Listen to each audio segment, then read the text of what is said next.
with absolute clarity? Raise your hand. Okay, a lot of English speakers here. 那就该看说谁听得懂他的英文，说不能翻译。I'm learning a little English myself, so we should be able to get along fine. Now you can translate. Okay, so you are learning or they learn? You are learning. I'm learning English. 哦，他说他现在在学英文，所以大家一起进步。It's good to be with you this morning. 很高兴来到这里跟大家在一起。I believe that this last weekend I taught for about 16, 18 hours. 过去周末呢，大概呢讲了大概18个小时之久。And we spent months in preparation for this. 花了好几个月准备。And to be with you here today, we're going to be able to get into some of the deep things of the Word of God. OK， 今天呢，我们要直接呢进到神那个深奥的奥秘里面。I have looked at your Christian television programming here. 我有看到你们在那个电视上面的事工的转播。And you have one of my favorite teachers that's available to you, Derek Prince. 叶光明牧师跟他很熟，他也看到，他在TV 那个节目也看到。I now teach in Jerusalem where Derek Prince used to teach when he was alive. 叶牧师呢在世的时候所那个传讲信息的地方，也是我在以色列传讲信息的地方。And he's about the only real Bible teacher that I've seen on your Christian television programming. 他觉得呢，在这个台湾的这个电视事工教导上面，外来的讲员里面，他觉得只有叶光明牧师呢是真的很懂圣经。The rest of them, at least in English, are pretty juvenile. You know, very basic, very low understanding of the Scripture. 就说那些比如说美国来的这些讲英文的这些讲员呢，很多都算是青少年啦，对圣经的知识啦。But Derek Prince lived in Israel. 但是呢，叶光明牧师他住在以色列。And the scriptures that you have in your hands in Chinese or in English, they were written by Jews to Jews who had been trained in the scriptures their entire lives. 他多么好切！这其实不管手上你是中文的圣经或者是英文的圣经，其实都是犹太人所写的，用那个希伯来文所写的。然后这些犹太人这个圣经的本身的人，他们都是很多年在研读圣经里面，神让他们写。Yeshua didn't spend any time teaching the Gentiles, except for the Gentiles in Samaria, where he spent 2 days with them. 耶稣呢，没有被对希伯来人没有被对外邦人进行教导啦。除了那个撒玛利亚的那个妇人以外 He sent his apostles after the day of Pentecost to Jerusalem in Judea. 他在那个五旬节以后啊，他把他的那个使徒呢差派到那个耶路撒冷跟犹大全地。Then from there to Samaria, and then to the uttermost parts of the 然后 earth. 呢，从那里呢再到撒玛利亚，然后到那个全地。The reason being is that Israel was commanded to teach and read the scriptures every single day. 因为呢，以色列呢，神给他们诫命就是你要每天研读圣经，而且要教导圣经每一天。And the Jews finally took the good news of the gospel out to the Gentiles, but this was more than 15 years after the day of Pentecost. 那其实呢，犹太人呢，他们到了五旬节圣灵浇灌以后的15年以后，他们才开始呢，终于呢，把这个好消息福音开始传给外邦。And unless the Gentiles had been going to the synagogues in their community, they knew nothing about the Word of God. Absolutely nothing. 所以这些外邦人，除非他们就在他们成长过程里面有到那个犹太的会堂里面去了解他们的教导，不然他们对于当时对于这个圣经的了解是很浅的。So we find that sometimes we have a difficulty understanding the Hebrew scriptures, no matter what language they get translated into. 也就是因为这样呢，不管我们有时候对那个希伯来的经文啊，不管它翻到哪一国家的语言，我们用那个语言来解读，总是觉得摸不着那个意思。I grew up in America. 我在美国长大。Yeah. That's true. I'm going to have to learn Chinese. Let's get This would be very small, let's very short. Let's speed it up. Okay.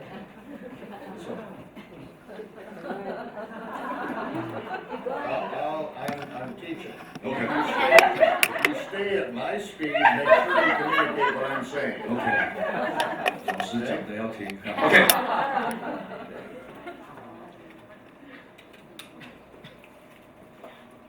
The translations that we have, there are some problems. There are some apparent contradictions that develop in every language outside of Hebrew. 我们所读的那个希伯来文的以外的翻译的这些圣经的经文呢，你读起来之后，你会发现一些表面上看似冲突而且矛盾的经文。And preparing for today, Paul and I discovered that there were some very significant errors in the Chinese. 那像昨天呢，我们在准备今天信息的时候啊，我们一坐下来呢，一探讨就发现说，哇，和合本里面也有一些蛮重要的点，上面呢就是没有把意思给翻好。Now, I grew up with problems in the English text, and it took me more than 38 years to solve all those problems in the Gospels. 我自己也碰到这个问题，因为我读英文的圣经嘛，英文版圣经嘛，花了我38年呢，才把英文版圣经里面的那些表面上看起来互相冲突矛盾的地方，我才有答案把它们全部解决掉。To solve these problems, I had to go and live in Israel for the past 20 years. 为了要解决这些问题啦，他必须搬到以色列住20年。But before I went to Israel, 当我去以色列以前， for 20 years, we had a fellowship that met in our home 3 hours a night, 7 days a week to study the scripture.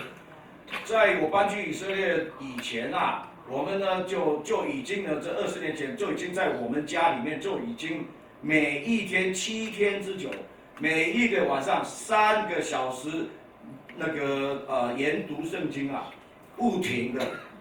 So I became very familiar with the things that just didn't make sense 所以呢， in English. 我们是很深的去探讨经文的。所以呢，我们就知道说，的确呢，照着英文的翻译啊，那里面真的有表面上你没有办法解决的矛盾。So I had to learn Hebrew and I had to learn Greek to help solve those problems. 所以为了这样，我必须去学希伯来文，也必须学希腊文，这样我才能够解决这些矛盾。Most of the apparent contradictions or the errors that we think we see 大部分的那些表面上看起来互相冲突，或者是互相矛盾，或者是错误的， are either because we don't understand what is written in the text, or there is an error in translation from one language to another. 主要造成的原因有2点，第一个呢，就是我们对于那个经文上下文在讲什么，我们没有了解，我们误解了，这是一个。第二个是他的翻译者本身就翻错。And one of these very significant errors in our text and in our understanding is illustrated by this person up here with the hat on. He is sitting in a stone seat in a synagogue, an ancient synagogue, and that seat is called the seat of Moses. OK， 好，他现在大家注意听他现在讲的要解决圣经里面一个很重大的问题很重大的错误的翻译。那但是这一个人呢，他现在呢就是戴着帽子，那个长相跟他一模一样的，那坐在那个以色列的那个考古发现的会堂里面那个石头的椅子，这个石头的椅子是每一个会堂都有，叫做摩西的座位 ，the seat of Moses， 每一个会堂都有。Now, everyone open your Bibles to Matthew chapter 23. Begin in verse 2. 马太福音23章第2节。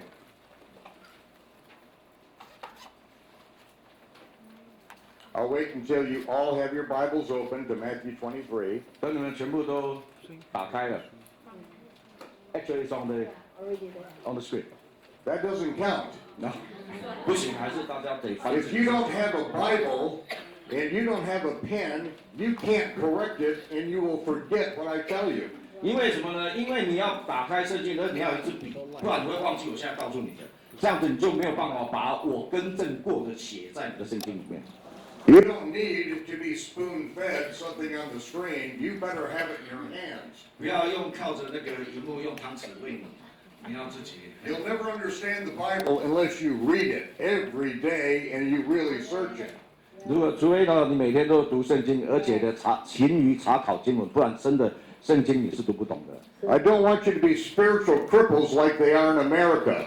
They depend upon a PowerPoint in order to learn the Bible. That is lame. You'll never grow up that way. 对，然后说这些不要像美国那些好像属灵的那个气球啦、气泡，然后都只是看着那个 PowerPoint 的荧幕上，他们就满足了，结果什么都没学到。You know, in Israel, what we have to do, we have to get a scroll that is 55, the hides of 55 sheep that's written by hand by a scribe. 你知道吗？我们在以色列是怎么读的？我们必须要拿那个用55只羊皮所制作成的那个卷轴，经文写在上面，我们必须打开这样读。This is a codex. 这个呢叫做 codex， 就是一页一页的印刷出来的。This is a new invention. 这个是印刷术发明以后才有的。When it says the book of the Revelation, even though it says book, it really is in Hebrew, it's a scroll. 那英文里面呢 ，The Book of Revelation 启示录啊，虽然英文里面你看是 book 书啊，你以为是就是这样像这样的书，其实不是的。那个时候印刷术还没有发明，它就是像他讲的那个用羊皮啊卷轴的写在上面的。I have 2 scrolls in my office that are of the Torah, and each one of them is more than 300 years old. 我在我家里面有2卷妥拉的那个卷轴啊，都已经有300年的历史以上。I didn't ask anyone to bring an entire scroll with you today. I just need you to bring a Bible. 我没有说呢，叫你们要扛你们的那个，对，55只羊皮的那个卷轴过来啊，我只是要求你们呢打开你们的圣经而已。So sometimes we have errors in our translations. 有时候在我们的翻译真的有一些的谬误存在。Sometimes we have errors in our understanding because this is not a Hebrew or a Jewish culture. 那有的时候是因为我们没有了解那个希伯来的这个背景或者是它的文化，所以呢我们误解了。And sometimes we have errors in the translation because the translators had no idea about the 那 culture. 有时候呢是因为那个翻译的人自己误解了，把我们也误了。That's why I'm sitting in the seat of Moses. 所以这是为什么呢？我就呢选择坐在摩西的座位上，开始来更正这些错误。So now let's get the context here. 好，现在我们来上下文哈，大家注意上下文。Matthew 23. 马太福音23章， Yeshua is up on the Temple Mount in front of the Sanhedrin. 在那个耶稣住在圣殿山上面的，面对所有的公会议堂的人。These are the scribes and Pharisees that have assembled, and there are hundreds of thousands of Jews in Jerusalem for Passover. 在那个时候呢，是那个逾越节的场景。那个时候文士们、法利赛人还有数十万的犹太人都聚集在那里。This is 2 days before his crucifixion. 那个呢是耶稣上十字架的前2天。This is Yeshua's last sermon on the mount. 这个呢是耶稣呢在山上最后的教导了。It's the Temple Mount. 那个山呢是圣殿山。And what he says to his disciples is absolutely critical for us to 所以你 understand. 想想看，就要听十字架前的2天，他要教导的是，的确绝对事关重要给门徒的。He starts out with the first sermon on the mount. 他呢一开始登山宝训。You have heard it said of them, the Pharisees of old time, this, but I say this. OK， 我们和本是翻译作说，你们听到有古话说什么什么有没有？其实那个意思是说，那个过去的那个法利赛人，他们的以前的法利赛人，他们的教导是什么 ？OK， 这是一个哦。然后，但是我说什么是耶稣说什么，他要开始分别。The Pharisee religion began more than 300 years before the birth of Yeshua. 然后法利赛人的这个教导，法利赛人到底从什么时候来的？他们呢是在公元前300年兴起的。And the Phariseeism or rabbinic Judaism was based on the violation of God's law. 所以呢，但是呢，法利赛主义或法利赛教条，或者是我们现在称为那个犹大主义，或者是那个犹大的拉比们的教导，这些呢，他们的根基呢，都是根基于违反耶和华的话语。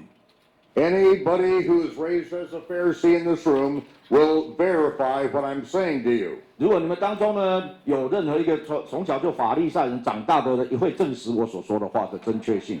As my great-great-great-grandfather was started the first Ashkenazi synagogue in his home in Amsterdam, Holland. 那个在荷兰，我的曾祖父啊，他是在那个荷兰阿姆斯特丹那个时候是建造第一个犹太会堂的人。All of my cousins in Israel are ultra-Orthodox Pharisees. 在我的 Black hats, long peyotes, black coats, the whole thing. 我的这些堂表兄弟们啊，全部都是戴着黑帽 ，OK， 然后那个脸，穿着那个长袍黑衣，然后那个脸呢都是抹得白白的，然后两边的那个头发都这样卷垂下来的。I love them, but we always fight. 我实在很爱他们，但是我们老是争吵。Why? 为什么？ Moses gave us this foundational commandment in the Torah. 为什么呢？因为摩西在妥拉里面给我们一个非常基础性的教导。No one is ever allowed to add one single commandment to the commandments given to us at Mount Sinai. 没有任何人被允许说可以在我们加添任何的内容或者是规定在我们西乃山下所领受的耶和华神的话语之上。No one is allowed to subtract or diminish one single commandment. 那也没有人能够删减任何妥拉神的话语。So that we may keep all the commandments of Yehovah our God. 这很重要哈，因为你一旦加添、一旦删减的时候，那你就没有纯正的神的话语，你也没有办法遵守神的话语了。If anyone adds to the commandments, we no longer have the commandments of God. We have the beginning of a man-made religious system. 只要有人加添了他自己的话语，到了那个在妥拉上面呢，我们就不再有纯正的妥拉的话语，我们会变成拥有的是那个人为的宗教传统。If anyone takes away from those commandments, we no longer have the commandments of God. 只要有任何人呢把这个妥拉里面呢拿走一点点，那我们也一样就成为了那个人为的宗教传统，就已经不是神的话语，神的话语一点你都不能动。And Phariseeism is a religion, a man-made religion, which is based on adding thousands of commandments and taking away whatever commandments they didn't want to keep. 好，那法利赛人他们的教导、他们的教条，或是法利赛人的孝，到底是什么呢？就是呢，他们呢把神的这个妥拉、神的话语呢，他们把它加添了很多他们自己的进去，然后呢又把里面呢又拿走了、删减掉很多，然后变成他们自己的。And this is the big conflict we see all through the Gospels. 这个就是你在四福音书啊看到耶稣跟他们冲突不断的原因呐。Yeshua is constantly and vehemently violating the man-made rules that the Pharisees invented. 耶稣呢持续性的，而且呢是故意的要来违反法利赛人他们自己所制造出来这种宗教传统的宗教。He never, ever breaks the commandments of God. 他从来没有去把妥拉给破坏掉。If he did, he couldn't be our Savior. He wouldn't be the Messiah. 如果他真的这样做的话，他是不够资格呢成为我们的羔羊，没有办法也不够资格成为我们的弥赛亚。So in his first Sermon on the Mount, he says, the Pharisees say this, but I say this. 所以呢，也为什么这样子在那个天国讲论不是天国讲那个那个叫天国八福的讲论里面呢，他开宗明义就讲说法利赛人们说这样，可是我说那样。And for me to teach you about all of the rules and regulations of the Pharisees that Yeshua covers in the first Sermon on the Mount would take me days. OK， 光是我要讲解给你听说那个耶稣的那个这个登山宝训啊，登山宝训里面它所涵盖的法利赛人的种种的规条哈，我就需要好几天才能够解释清楚。Because I'd have to teach you about Phariseeism first. 因为我必须要先让你们明白什么叫做法利赛主义啊。Then you would understand that Yeshua is breaking their man-made rules. 这样你才 And 能够 they're going to kill him because of it. 这样你才够清楚明白哦，原来耶稣呢一直在拆毁他们自己创造的法利赛人的宗教系统，也就是因为这样呢，他们非得要杀耶稣不可。So I have just given you an overview of the first Sermon on the Mount. OK， 现在呢，我刚刚给你的是给一个全貌，就是登山宝训的一个简短的全貌。Now I'm going to give you the overview of the last sermon on the Temple Mount. 好，那现在呢，我要给你的是一个全貌呢，是耶稣呢另外一个山上的宝训，是在圣殿上，那也是最后一次的宝训。We read, the scribes and the Pharisees sit in Moses' seat. 文士跟法利赛人坐在摩西的座位上。What is this Moses' seat? 那第一个，什么叫做摩西的座位？ In every synagogue, and this is the one that is right across from my house in the Galilee, it's up in Chorazin. 这个呢，就是那个在我的家的加利利的那里不远的对面啦。然后那个里面的会堂考古出来的那个摩西的座位。In every ancient synagogue, there was a Moses seat. 在每一个犹大会堂都会有一个这样的摩西的座位。And when the rabbi sits in Moses' seat, 当拉比们他们坐在摩西的座位上， everything he says, according to the rabbis, has the same authority as when Moses spoke the word of God at the mountain. 根据拉比们的教导啊，当拉比们坐在摩西的座位上面，然后呢所给的吩咐啊，等同于那个摩西呢当初在西乃山下面领受神的话语所说的话。They sit in Moses' seat and make what is called in Hebrew takanot. 他们呢坐在那个摩西的座位上面呢，就开始那个制作他们自己的 takanot。 Everyone say takanot. 每个人说 takanot。 Again, takanot. Takanot are laws invented by the Pharisees which change or negate biblical law. 他那个takanot 这个是一个法律上的术语啊，它是那个法利赛人呢他们所制造的法条，这个有法律效力。然后呢，他们是来违反神自己的妥拉的。Wait just a minute. Moses told us no one can add or subtract from the Torah. It's illegal. 呀，所以我们再想一下，摩西不是告诉我们说，任何人不可以加添，也不可以删减耶和华神的话语吗？ But the Pharisees say when they sit in Moses' seat, they can change the Bible. 但是呢，法利赛教导说，当他们坐在摩西的座位上的时候，他们有那个权柄来改变神的话语。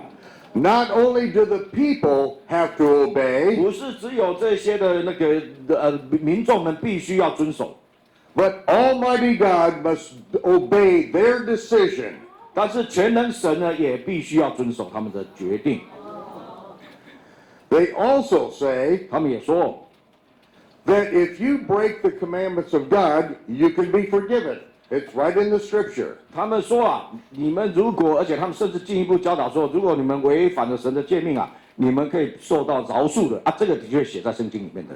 But if you break the takanot of the Pharisees, you will have no part in the world to come. 但是呢，如果你们胆敢违反我们法利赛人的塔卡诺的话，你们已在来世呢是没有份的，就是说那个复活的时候你没份。I'll give an example. 我举个例， The rabbis teach that you may not walk 4 paces without your head being covered, and you may never pray without your head being covered. 所以拉比们他们规定说你如果头上没有戴帽子的话，你只能走4步，不能超过4步，而且你头上没有帽子，你也不能祷告。That's why they wear a kippah. 所以呢，为什么他们头上要戴那个小圆帽？ Now, you can ask them, where is this in the Torah? 你可以去挑战他们说，那到底摩西五经里面到底有哪里有这个规定啊？ And they will honestly tell you, it's not in the Torah. 他们会很诚实的告诉你，你找不到的， We made this law. 是我们自己创造的。 And if you deliberately break our law, you will have no part in the world to come. 然后你如果胆敢违反我们所制造的这一条规定的这一条的话，以后来世是没有你的份。 The kippah is the sign that you are under the authority of the 这 rabbis. 个小圆帽呢叫做 kippah，kippah 呢本就是一个象征，你一戴上去就代表说你是在他们的权柄之下。 You are legally agreeing that when they make a law that changes biblical law, that you are obligated to obey it. 等于是呢，你在法律上面你来承认说，一旦他们那个规定了新的规定的 takano 呢，你必须要遵守。 That's why you never see me with a kippah on. 这就为什么呢？你没看到我戴那个小圆帽， Except when I go to a family wedding or a bar mitzvah in the synagogue. 除非呢我是到了那个会堂里面的那个敬礼，他们犹太人不是成年礼的话受敬啊，或者是犹太人的婚礼，那我会戴。 Then I will put a kippah on. 那个时候我会戴。 Because for that time, I am under their authority. 因为呢，在那个场合呢，我的确在他们权柄之下。 I say, I will obey your rules and regulations while I have this on my head. 我就说，对，我会尊重而且遵循你们所规定的。当我戴这个帽子的时候 But I, like most Jews, as soon as we step out of the synagogue, we take it off immediately. 那我呢，还有其他很多的这个犹太人是这样，我们一走出会堂，走出这种场合，我们这个帽子就拿下来了。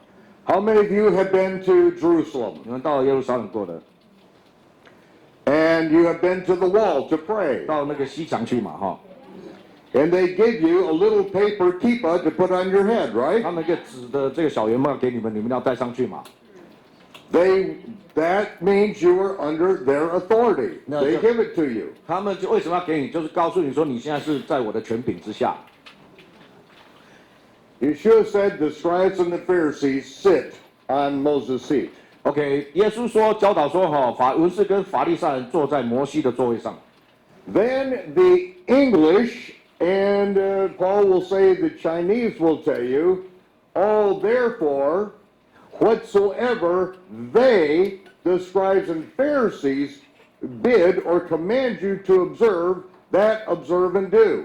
好，那不管是英文的或我们中文的圣经啊，接下来你会看到写的是说，耶稣说，凡文士跟法利赛人所教导的，你们都必要听从。 Wait just a minute. 的确啊，圣经是这样写的嘛，我们的和本是这样啊。 This is contrary to everything he did and everything he taught his disciples to do. 你看，奇怪了，那这个完全违反了耶稣所有对门徒的教导，光这一句话就全部推翻了。 And so in his last address on the Temple Mount, he's all of a sudden going to change and say, no, you have to obey the rabbis. 所以你想想看，他到了他要上十字架前2天，最后一次给那个教导的时候，他居然推翻了他过去所有的教导，这么说吗？ Let me ask you a question, something you'll remember. 你一定会记得这个。 Yeshua and his disciples were walking through the grain field on the Sabbath, and they were plucking the heads of 你记得 grain. 门徒在安息日掐麦穗的事吧？ And they ate them. 然后他们就吃了嘛。 The Pharisees came to him and say, "Why do your disciples do that which is unlawful on the Sabbath day?" 然后这些的法利赛人就来问他，为什么你的门徒们做这种那个 unlawful 违反律法的事情呢？ Do you think that it was really unlawful? 你们认为真的有违反妥拉吗？ According to the Pharisees and their law, it was. 如果你是根据法利赛人他们自己所制造这个法典里面的规定，的确是违反的。 And this happened to be a small group of Pharisees. Not all Pharisees, but these Pharisees were, I won't say what they were. These Pharisees were completely overboard. OK， 就是说呢，这虽然是一小群的，不是所有的法利赛人啊，但是这一小群是激进分子，法利赛人的激进分子啊。 And rabbis in Israel today will tell you that these rabbis were wrong, just like Yeshua said they were wrong. 就即使是现今的法利赛人，看这些激进的法利赛人当初宣怀这些的教导，看就说啊，他们会摇头说实在太过分了。 You see, the poor are always allowed to go into any field or any vineyard and eat a meal in that vineyard or in that grain field. 你知道吗？神的妥拉规定说，贫穷的人呐、可任何时候都可以进到任何人的葡萄园或者是麦田呐、去吃啊。 They're not allowed to bring a bag in and harvest it and then take it out of the field, but they can eat a meal so that the poor never go hungry in the land of Israel. OK， 所以呢，他们呢不会被允许，你不可以带那个篮子啦，什么进去大肆收刮啊，哈，再带出去。可是呢，你是可以随时呢，贫穷人可以进去呢，饱吃一顿。所以这样子呢，以色列的全境里面没有肚子饿着的人。 But this group of Pharisees and their rabbi who sat on Moses' seat made this rule. 但是呢，就是这些的法利赛人跟文士呢，坐在摩西的座位上，开始制作这一个规定。 If you pluck heads of grain on the Sabbath day, you are harvesting. That is work. 如果呢，只要呢你在安息日啊，你把那个麦穗的头这样一折，哎，这个就代表你在收割，不行的，这是做工。 When you rub the grain in your hands and blow the chaff away, you are winnowing. That is work.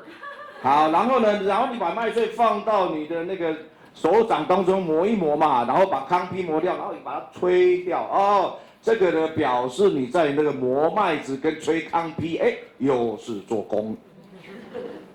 When you put the grain in your mouth and chew it up, you are grinding on the Sabbath. 然后呢，你把它，哎，终于呢，你就好不容易放到嘴里面，在咬的时候呢，他说你在磨麦粒，又是做工。 Yeshua said, "That's nonsense." 耶稣说这实在是无稽之谈啊。 And he went into their synagogue, 然后他就到了会堂里面， and they wanted to really find something to accuse him of. 他们想尽办法要找任何的事情来控诉耶稣。 And it says that there was a man there who had a withered hand. 然后呢，他们就说了，哎，他们就故意安排了一个人呢，就坐在那是有一个枯干的手的。 Now, I don't have to tell you all of this story 对，这整个故事大家都清楚的。 because you all know it, because you have been reading the scriptures as long as you've been a believer at least. 我知道说你们一成为基督徒以后，你们都很勤奋的在查考圣经，所以细节我就不说了。 And so you've got these records in your mind, and now I'm putting them in context so you can understand them from a Hebrew perspective. 所以呢，你们虽然知道这个事件的这个过程跟细节，可是呢，我现在要把这个内容呢，把它放在犹太人的背景里面，这样子呢，你才明白这个事件的真正的意义是什么。 So let's go back to this verse. 好，我们回到这一个经文， The scribes and Pharisees sit in Moses' seat. 文士跟法利赛人坐在摩西的座位上， They pretend to have the same authority as Moses when he spoke and said, "Thus saith Jehovah." 他们呢假装说他们呢有那个当他们坐在摩西的座位上的时候呢，他们等同摩西的权柄，所以他们坐在那里可以宣告说：耶和华晓谕我说。Therefore, 因此， whatsoever they command you to observe, that you must observe and do. 因此呢，他们所吩咐你们的，你们要听从。That we have a problem with. I have a problem with that. 这个呢，对我来讲是一个大问题啊。 20 years ago, 20年前， I invited a friend over to my apartment in Jerusalem. 我邀请一个朋友到我在耶路撒冷的公寓里面。 He was an official editor on the Dead Sea Scrolls publication project for the state of Israel. 他是呢替以色列国家鉴定那个死海古卷的所有的古文献的。我这个朋友， That scholarly work was in 3 volumes. 总共有3册。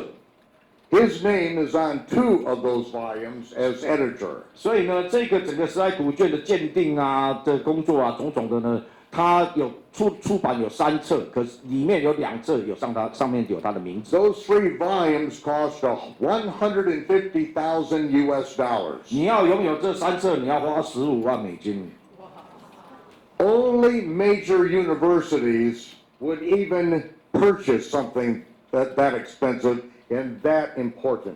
除非你是很大的这个大学啦，不然的话你不会花那么多的钱然后认为说这个很重要，然后你去买来。 Now, my friend was the son of a rabbi. 我的朋友呢，他就是法利赛人之子， 33 generations of rabbis. 往上数33代都是拉比。 He is fluent in English and fluent in ancient Hebrew texts. 他呢是英文完全流利，而且是古希伯来文全然流利。 I brought him over to the house and I read him this verse. 我把他带到我的公寓里面，我就跟他请教这个问题。 I said, Nehemiah, 我说尼西米啊， I know that you don't believe that Yeshua is the 我 Messiah. 知道你不相信说耶稣是弥赛亚， But I'm telling you, there is no way on God's green earth that Yeshua could have said this. 但是呢，我相信呢，只要地球存在的一天啊，耶稣不会讲这个话的。 He said, why do you say that? 然后你还没有就是说他为什么要这么说呢？ So for the next 3 hours, I took him through every record in the Gospels where Yeshua is deliberately violating the rules and regulations of the Pharisees.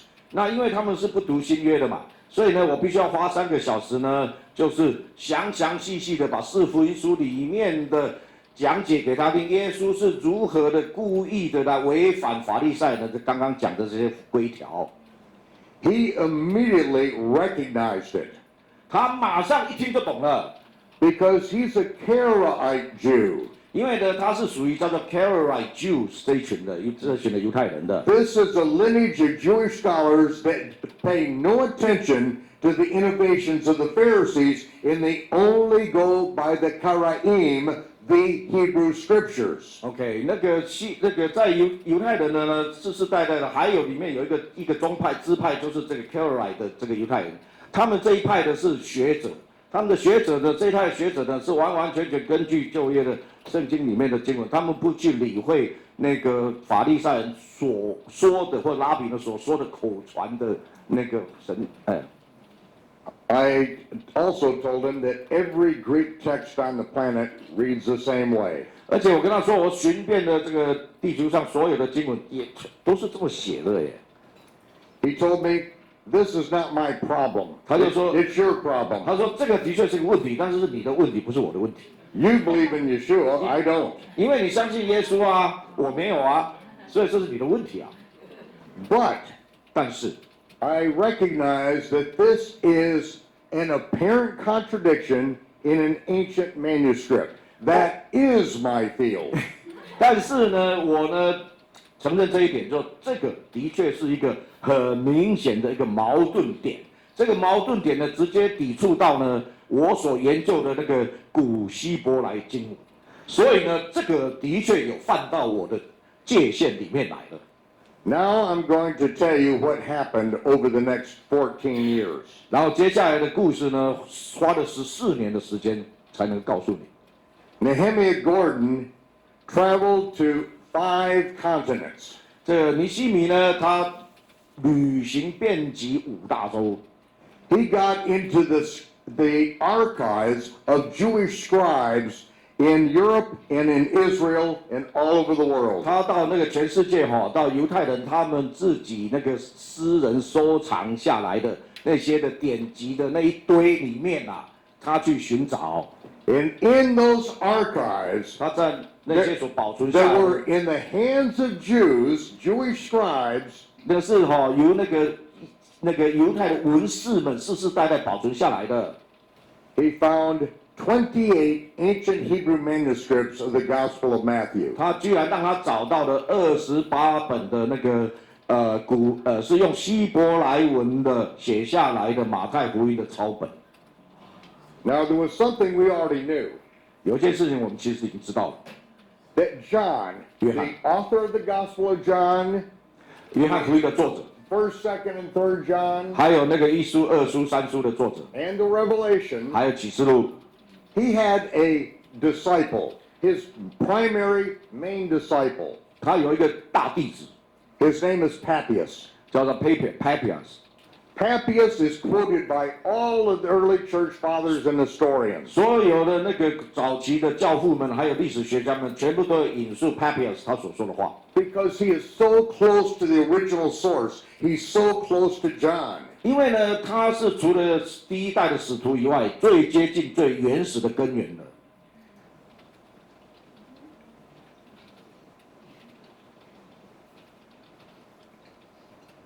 Oh, I have to tell you this. In some of the ancient text of the Revelation, 在那个有一些的古代的那个启示录的抄本， it says the number of the beast is 616. 有的呢是写说兽的数目啊是616。 In many others, the ancient manuscripts reads 666. 然后呢，其他很多的古抄本是写666。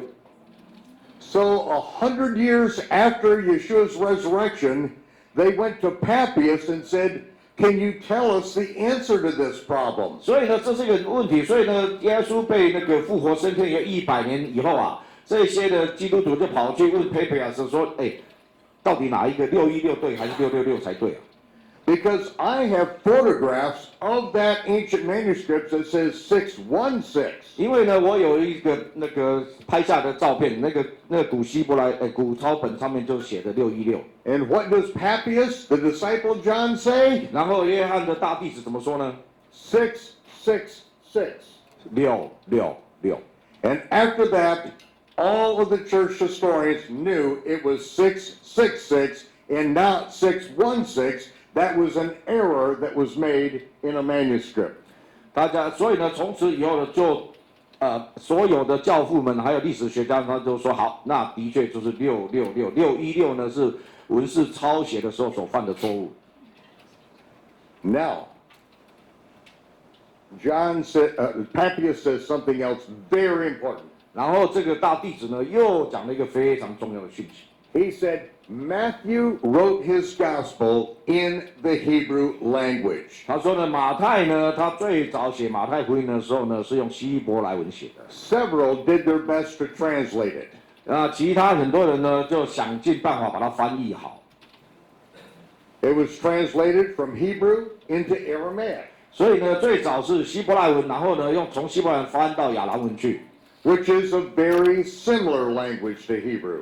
那亚兰文跟希伯来文非常类似。And then it was translated from Aramaic into Greek. 然后再从亚兰文呢翻译成希腊文。How do we know this? 我们为什么知道这个是真的？ Aramaic words still remain in the Greek text. 因为就是说，在那个希腊文的抄本里面，你还是找到亚兰的语言的文字在里面啊。Then from Greek into English, into Chinese, into 然后再 Russian. 从那个希腊文变成英文，英文再变成中文。 And so we're looking for the answer to Matthew 23. 所以呢，我们现在要来探讨马太福音23章。 Did Yeshua actually tell his disciples and tell me that I have to wear a kippah and I may not walk 4 steps without my head being covered? 那所以呢，到底那时候耶稣真的是在告诉我说，我一定要戴上那个小圆帽，不然的话哦，我不能走超过4步吗？ Did he really tell me that when I get up in the morning that I must put on my right shoe first but not tie it?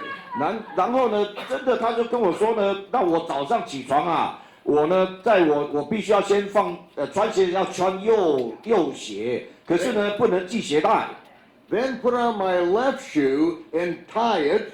然后呢把我的穿上左边的鞋子，那先系左边的鞋带， Then go back and tie my right 那 shoe. 个时候呢，我才能来把我的右边的鞋带系好。 That's exactly what the rabbis teach. 啊，这个呢，真的就是拉比们的教导。 Is Yeshua telling me I have to obey everything they command me to do and observe?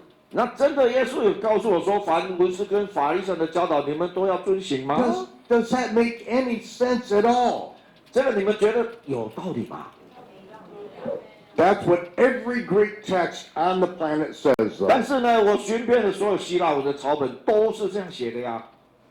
But now we have 28 ancient Hebrew manuscripts of the Gospel of 但是 Matthew. 就因为我们找到了28本的古希伯来文的马太福音抄本，终于有答案了。 And this is how it reads. 然后就是这样， The scribes and Pharisees sit in Moses' seat. 听好哈，文士跟法利赛人坐在摩西的座位上。 What is implied is that they pretend to have the authority of Moses. 这一句话，当代的人一听都知道说，就是代表他们法利赛人他们有说他们有摩西的权柄。 Therefore, 那因此， whatsoever he commands you to do and observe, that do and observe. 然后呢，不管是呢，他叫你要，所以因此他们叫你要遵从的，你们全部要遵从。 Whatever Moses says, that is what you do and observe. 只要是摩西说的，你们都要谨守遵从。 Not whatsoever they, the Pharisees, but whatsoever he, Moses says, that is what we do. 不是法利赛人们所说的，你们都要谨守遵从，是单数 he 他摩西所说的，你们都要谨守遵从，因为他坐在摩西的座位上。 But do not follow the takanot and ma'asim of the Pharisees. 但是呢，你们不要去遵守法利赛人他们自己所规定的这一些的 takanos。 Literally, in Hebrew it says, do not follow the takanot, the man-made rules and regulations of the Pharisees. 在希伯来的抄本就是写得很清楚呢，就是不要遵行 takano， 直接说用这个字。那大家都知道 takano 是什么意思了。 For they say they follow Moses, but they don't do what Moses says to do. 因为这些文士跟法利赛人们说啊，他们的遵行摩西的话语，其实他们并不去做真正去做摩西的所说的话语。他们说他们遵行，但是他们不做。他们说他们不做。 So now take your Bible and where it says they, cross it out and put he, Moses. 所以呢，现在你们把那个相关的经文把那个他们把它划掉，要写成他。 Because they, the word they, is dead wrong. 因为那个他们这个是极大的错误啊。 It's that way in English, it's that way in Chinese, it's that way in every language except the Hebrew Matthew. 这个所有的这些翻译的，不管是希腊文啊，英文啊、中文啊，不管哪一个国家的翻译，全部上面都写他们啊。 The Word of God does not contradict itself. 神的话语呢，不会互相矛盾的。Yeshua obeyed Moses, 耶稣呢，他是遵守摩西的律法。 and he said, do not think, don't even let it enter into your mind, thinking that I've come to destroy the Torah and the prophets. I did not. 他讲得很清楚，说你在脑袋瓜里面你想都别想，说我来呢是要废掉文士跟我来是要废掉那个先知跟那个摩西跟先知书的教导的。 But just about every religion on earth, including the Pharisees, takes away from the commandments and they add their own commandments. 就如同法利赛人自己所创造宗教及还有的世界上所有的其他人为制造出来的宗教系统，全部都是加添跟删减神的话语，自己另外搞一套。 Unfortunately, the Christian world isn't any better than the Pharisees. 让人伤心的就是说其实我们基督徒的世界里面也充满了类似的情况。 And then we select a little numbered soundbite, a little verse here and a little verse there to try to say that we don't have to keep what God's commandments. 然后呢，我们就把那个圣经里面的挑了一两三几节的经文出来，然后就说，根据这几节经文呢，我们已经不需要遵守妥拉了。I have heard preachers actually say that if you keep the commandments of God, you are under the law and you're under a curse. 好，我听过，就是这个很多的，就说这些讲员们，他们真的公开的就教导说只要你遵守那个神的诫命你遵守妥拉那你就是落在律法之下，你是受咒诅的。Let's inspect that a little bit. 好，我们来检验一下这个教导对不对。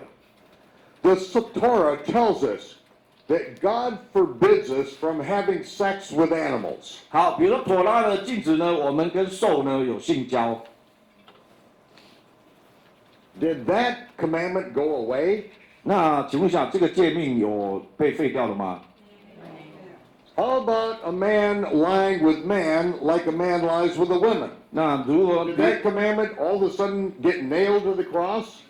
然后呢，这个比如说男的跟男的呢一起产生性行为，如同男的跟女的产生性行为一样，那这个诫命也被钉死在十字架上了吗？ That doesn't make any sense. 现在越听就是越没道理了。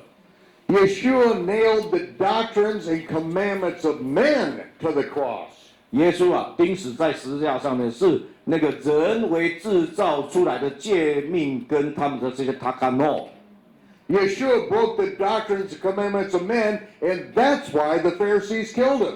耶稣呢就特意拆除了他们所制造出来的这些诫命跟遗传，所以呢，这也就是法利赛人的定义，一定要除灭耶稣。 He really paid the ultimate price for breaking the commandments of men by them killing him.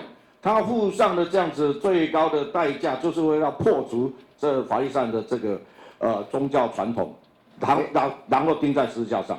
And in Colossians 2, it says that Yeshua nailed the doctrines and commandments of men to the cross and triumphed over them in that he was raised from the dead, showing they have no authority.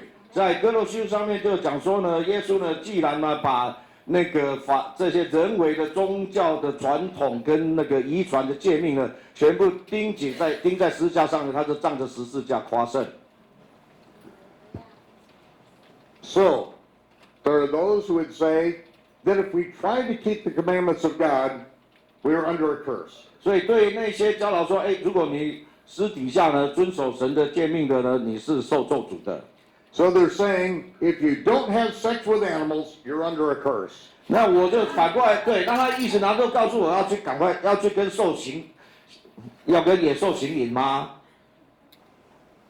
因为我跟野兽，因为神的话妥拉告诉我们不可以有兽交这种行为嘛。那你如果遵守这个诫命，那你是如果照他们的教导，那你不是落在咒诅之下吗？ Now, 因为你遵守了这个妥拉，这是妥拉的规定的一部分，然后你这样子做，那你就遵守了妥拉嘛，所以你就会受到咒诅嘛。根据那些人的教导大家这样意思知道吧？ Now, Paul was a Pharisee rabbi. 所以呢，保罗呢，大使徒保罗啊，就是法利赛人拉比啊，不是我啦。They thought you talking about me. I'm not a rabbi. 哦，小乌偶啦，就是要讲希伯来文名字，他叫小乌偶啦。小乌，就使徒保罗。whose great-great-great-great-grandfather was King Saul of Israel. 他的四五代的先祖呢，他就是那个扫罗王啊。He was a royalty in Israel. 所以呢，他有皇家血统的。He was raised at the feet of Gamaliel, the most revered rabbi in the history of Israel. 他是在那个受教于加玛列门下，加玛列是以色列有史以来最受敬重的拉比。Rabbi Gamaliel's students had to have memorized the entire 5 books of Moses verbatim before they were 20 years old. 那个摩西加玛列的弟子呢，必须在20岁以前就能够把摩西五经从头到尾全部背诵下来。How many of you here are more than 20 years old? 这边有超过20岁的，请举手。Raise your hand, keep them up. Okay. Now, keep your hands up. 还是要继续举着。Keep your hands up if now you have memorized every word of the Torah. 好，然后呢，谁呢已经把摩西五经全部从头到尾背诵起来的，请把你的手继续举着。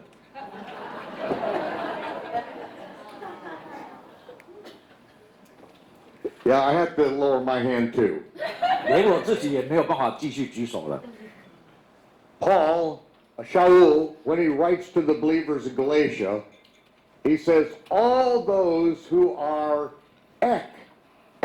outside of the Torah are under a curse. 所以呢，保罗呢写给那个格雷西亚是哥罗西了，还是加拉太？他说呢，凡在那个律法之外的，都是受咒诅的。The Greek word is which is outside of the fence of the 那 Torah. 个希腊本原文是 x， 就是 ex 啦，是代表外面的意思。As it is written. 就像 He's quoting Deuteronomy. As it is written, cursed is everyone who is outside of the Torah. 保罗呢，他在加泰写那个书写的经文，他是直接引述申命记，那就是说呢，只要任何人越出了这个妥拉的教导的范围之外，他就会受到咒诅。The Torah, or the instructions from God, are described as a fence around God's people, where we're supposed to be inside the fence and protected inside that fence. 摩西的教导是说，那个妥拉或者是翻译作那个神的教导，它呢是一个界，好像围墙一样。那你这个围墙是保护我们安全的，你千万不要超越了妥拉的界限，自己去做你自己想做的。If we step outside of that fence, we are under a curse.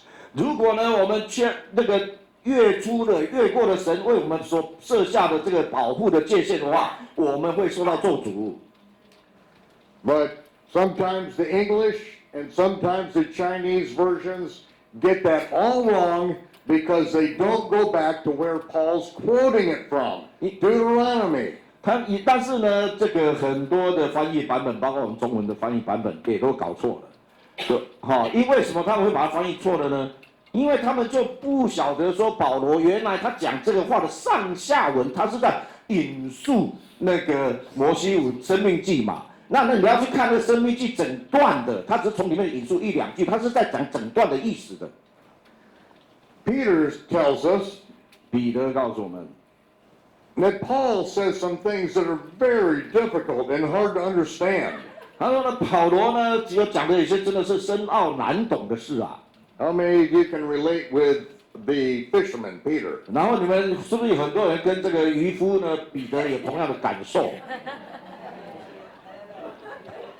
He says that those who are unlearned and ignorant wrestle Paul's writings to their own destruction.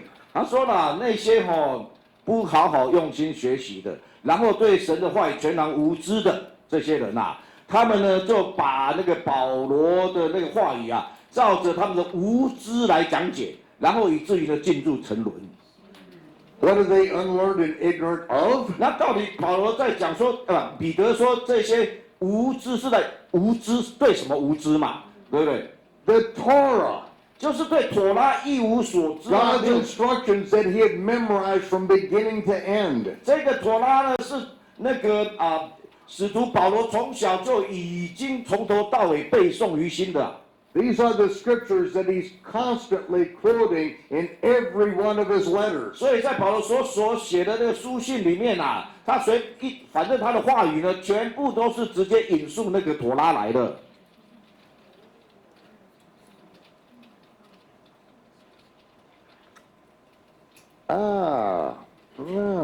Okay.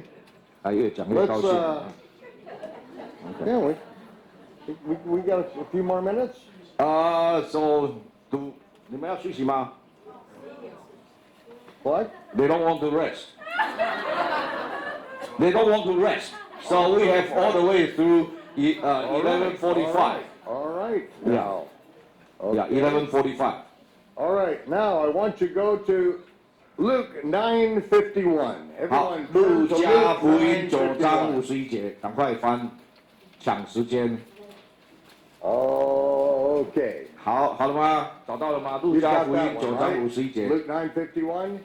路加9章51节，各位也放一下 Hopefully they're going to have this up on the screen. ，Yeah，也放一下9章51 Do you 节。 have a Bible in front of you, Paul? It's no, yes, I have. All right. Luke 9:51. 不要，那不是。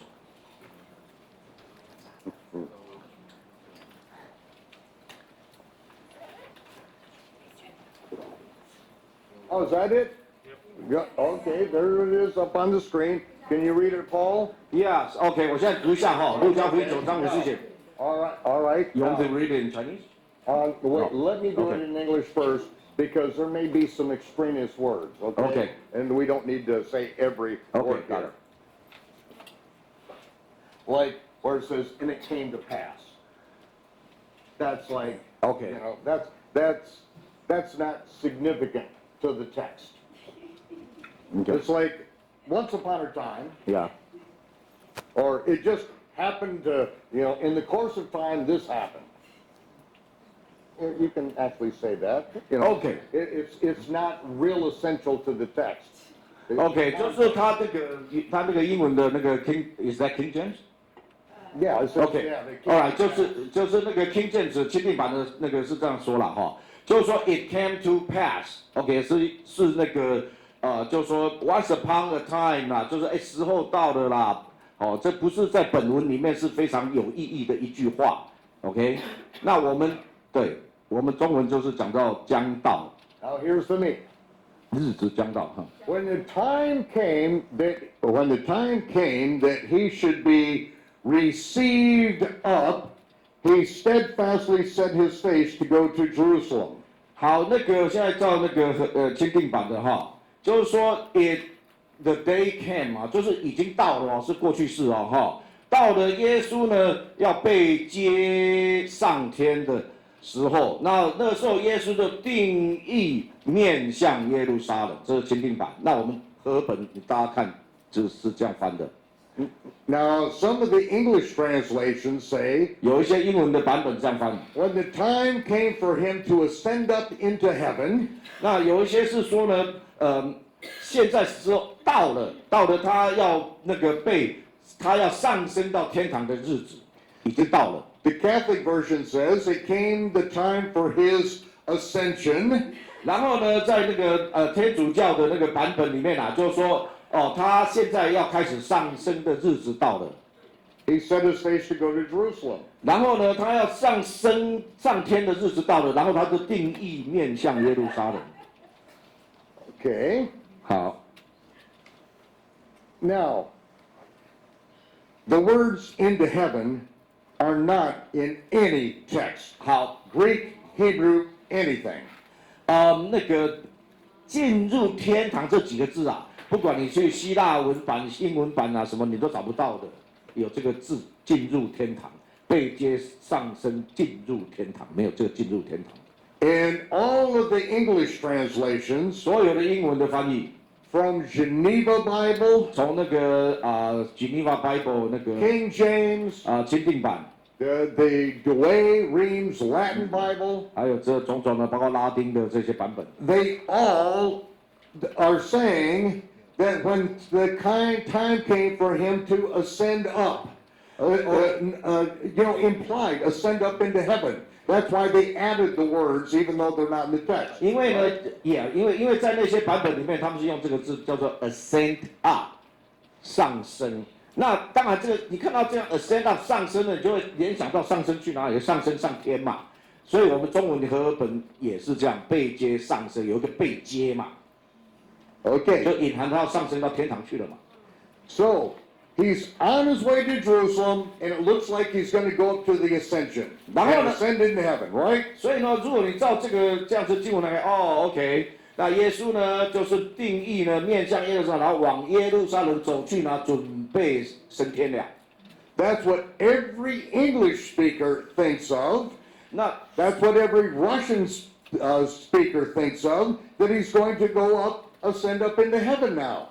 所以呢，说这些的那个讲员呐，英文的讲员也好啊，苏俄语的讲员啊，每个大家都认为说，就是他要被接上升到天堂的日子到了。Wait just a minute. This is Luke 9:51. 现在才路加第9章而已呢。The ascension isn't until Luke 24:51, 15 chapters later. 要到了路加24章15章以后，他才被接上升呢。We're not even halfway through his ministry. 他的事工呢，一半都还没到嘞。He's going to go up 5 more times to Jerusalem. 他从那时候啊，记着这路加福音9章50节，那时候数算到他还要去耶路撒冷5次之多呀。In the same chapter, he is up at Jerusalem for the feast of Sukkot, the feast of Tabernacles. 所以呢，在同样那一章，你可以看到他到耶路撒冷去守那个住棚节。Then he sends out the 70, 然后差遣40个门徒。the 70, and then they regather, and he meets them back in Jerusalem for the feast of Hanukkah. 然后呢，他们出去传讲以后呢，70门徒又回来到那个耶路撒冷守那个光明节。It says feast of dedications, which is Hanukkah in Hebrew. 其实呢，在那个希伯来是讲的是那个献殿节啦。Then Yeshua goes back to Jerusalem at the time of Purim to raise Lazarus from the dead. 然后后来耶稣呢又回到耶路撒冷，是在普尔节的时候把拉撒路死里复活。Then in that's John chapter 11. 那个是记载在约翰11章。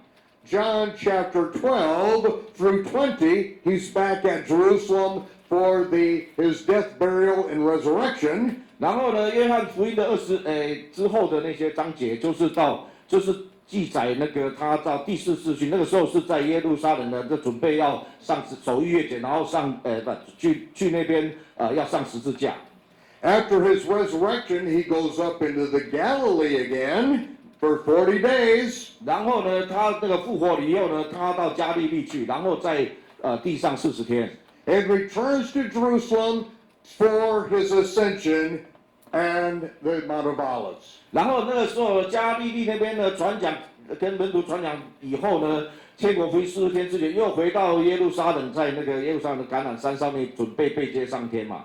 That's 15 chapters later. 这个呢是发生在路加福音9章之后的24章。What is this nonsense about him ascending up into heaven 那为什么 before the Feast of Tabernacles? 为什么所有的翻译人都搞错了，在第9章就要把它接上天呢？ Because we have translators that don't know the Torah. 因为呢，我们那些翻译的人啊，他们对妥拉一无所知，就刚刚讲的无知。I'm going to ask you a question that will be answered from Exodus chapter 23. 好，那个出埃及记23章，我要问你们问题。 Stop! No cheating. 好，不可以，不准看，不准看。 You better have 没有 memorized 小抄， this. 没有小抄，要直接从你的脑筋里面出来。 Every male Israelite is required to go up to Jerusalem how many times a 以色 year? 列男第一年要上耶路撒冷守节几次？ 3 times. 3次。 They go up to the feast. Go up。OK， 就是到耶路撒冷。Go up。 Okay? What is go up in Hebrew? 在希伯来 go up 这个字是什么呢？ Come up here. Come up here. You, right here. Turn around. What? Turn around so they can see your shirt. 这是你的，你给他们看你的衬衫。给大家 What does it say on her shirt? Aliyah. 是呀，就是 3 times a year we make Aliyah. We go up to the feast. Aliyah. 就阿里亚 ，OK， 那个3次，这希伯来语就是3次，你要阿里亚3次啦。以色列男要阿里亚3次，那阿里亚就上升了。上升的意思是因为你去那个圣殿，它是一节一节往上的，一直到至圣所是最高，所以是阿里亚。 Okay. Now I'm just going to give it to you from the Greek. Thank you. I'm going to give it to you from the Greek, this very verse. 好，那我现在从希腊文的直接给你们这一节经文。 When the time was being fulfilled of Yeshua's Aliyah, OK， 就是当呢耶稣呢必须要应验阿里亚的时候到了。 he set his face to go to Jerusalem. 他就是呢他就对着耶路撒冷。 The Greek word is the Greek word for the Hebrew Aliyah. 然后这个希腊文呢，就是所用的字是等同希伯来文的阿里亚这个字。 He's not going to ascend up into heaven. He has to go up 3 times. It's required, and this is a record of him going up to the Feast of Sukkot. 约翰为什么要特别记载这个呢？就是说呢，他不是说意思不是要告诉我们说那个时候他是要去被接上升，他是要去阿里亚。可是他为什么要去阿里亚？他特别要讲，让我们知道说，耶稣呢是要成全律法，要妥拉上面的规定，一年要3次男丁要上去阿里亚3次。他特别让我们知道这是。 If he does not go up to Jerusalem 3 times a year, he is in violation of the commandments of God. 如果他1年3次没有照耶和华神的吩咐去阿里亚耶路撒冷阿里亚3次，那他就破坏了废除的妥拉了。 But who doesn't understand this? 但是呢，到底是什么样无知没有学识的人来这样子呢？ Gentile translators who don't know the Torah. 就是这些外邦的翻译员啊、翻译者啊，他对妥拉一无所知。 Who thinks that Luke, who is a Jew, has some very hard things to understand. 他们就觉得说，哎呀，路加是犹太人，然后写这个东西呢，写出来让我们这些外邦人奥秘难懂啊。 Because they're unlearned and ignorant of the very scriptures that every Israelite knew and obeyed. 为什么？那这就是呢，他们刚刚讲的 unlearned and ignorant，OK？ 无学士是对妥拉一点都不认识的 ，OK？ 然后那个是 ignorant 全然无知的这样的外邦人，是他们所写出来的、翻译出来的。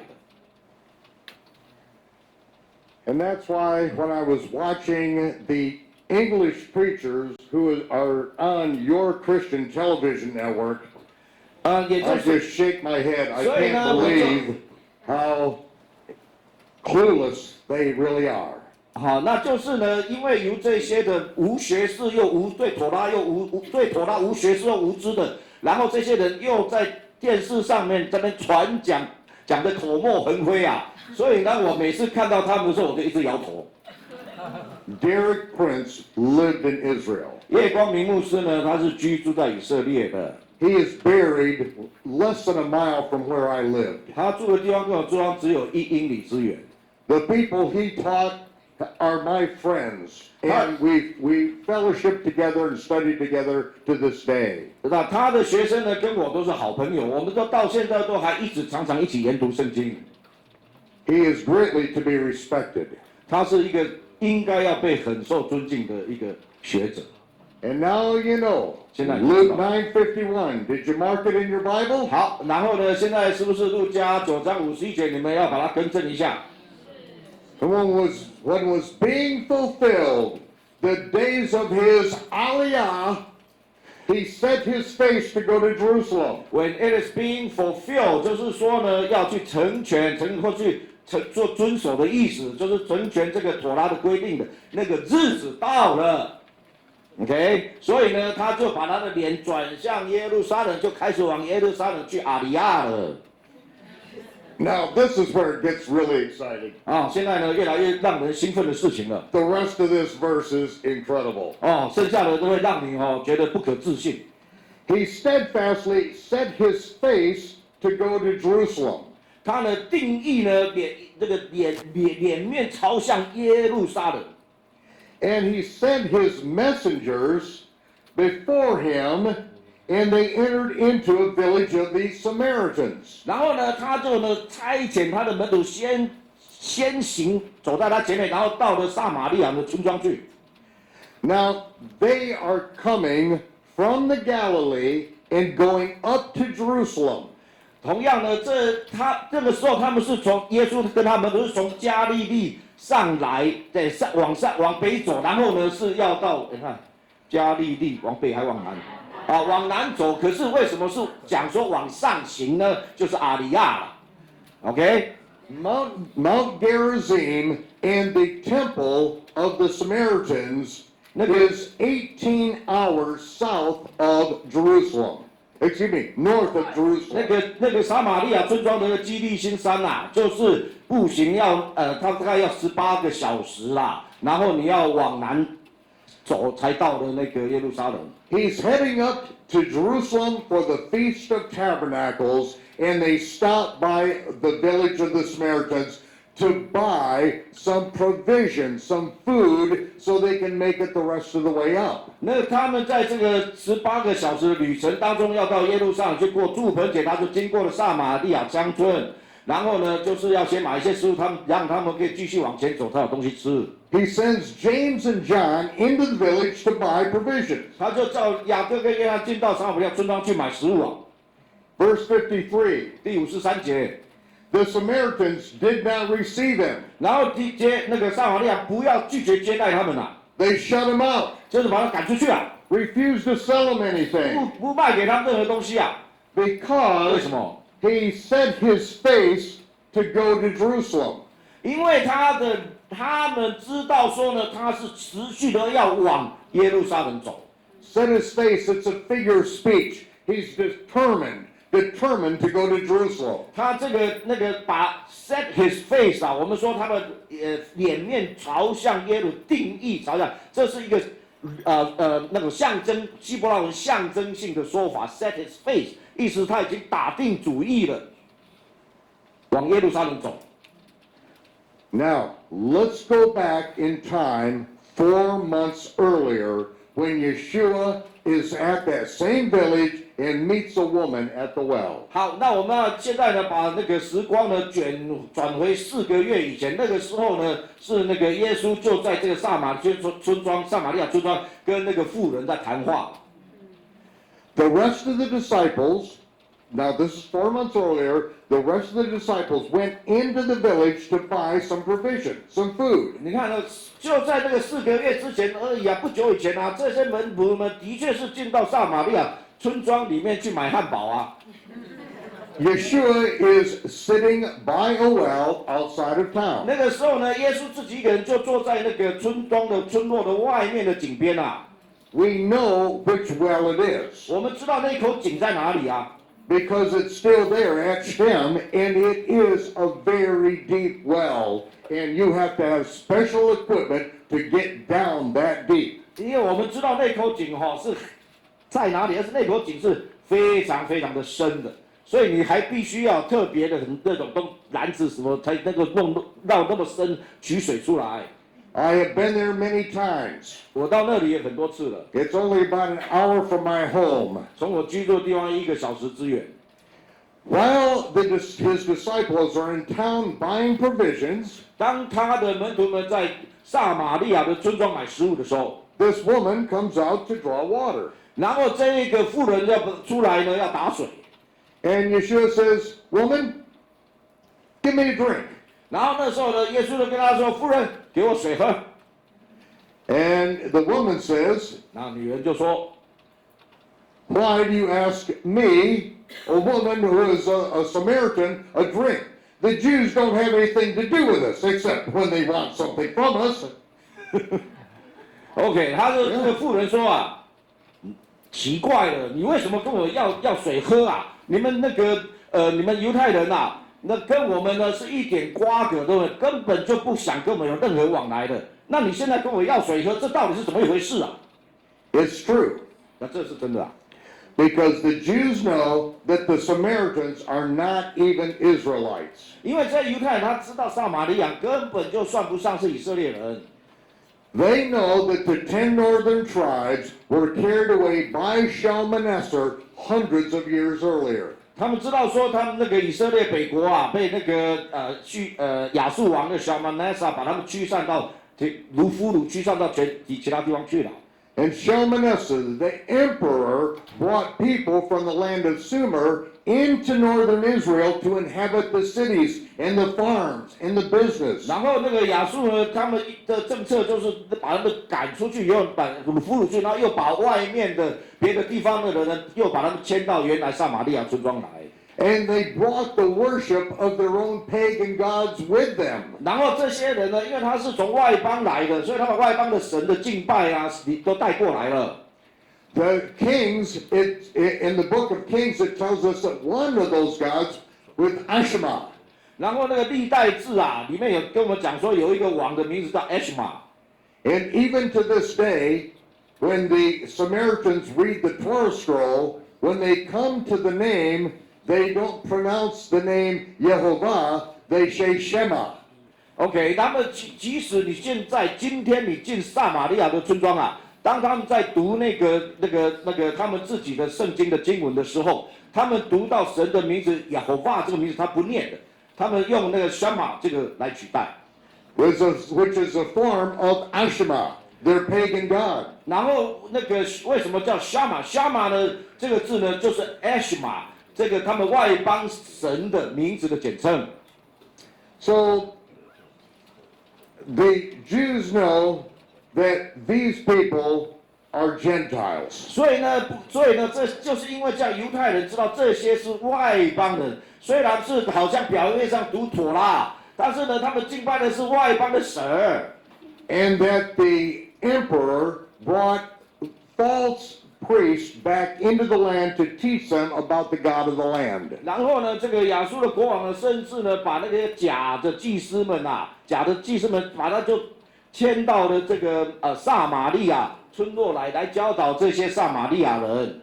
And they made a copy of the Torah of God. 然后呢，他们这些假的祭司就把那个妥拉呢，就抄写了很多本。 But they changed it. 他们又把内容给改了。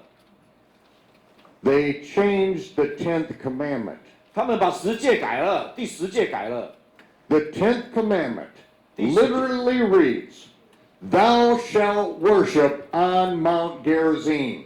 他们的第10诫呢，写得清清楚楚说，你们应当在基利心山敬拜耶和华，敬拜神。 That's what the Samaritan Torah text says. 这个呢，就是到了今天啊，你去那里，他们的妥拉呢，就是这么写的。 So, Yeshua is speaking with a woman. 所以耶稣呢，就在跟这个妇人谈论这个事情。 Yeshua said, if you knew who asked of water from you, you would have asked of him living water, so that you'd never have to thirst again. 所以耶稣就跟他说：“你如果知道你现在跟你要水的这一个人到底是谁的话，你会跟这个人要活水，以后你就不要再来打水了。” The woman didn't understand, and so she then, Yeshua said, well, you want to understand? Go call your husband. 好，那这时候呢，这妇人呢就听不懂耶稣在讲什么，所以耶稣就跟他说：好，这样子，如果你真的要了解的话，那去把你先生找来。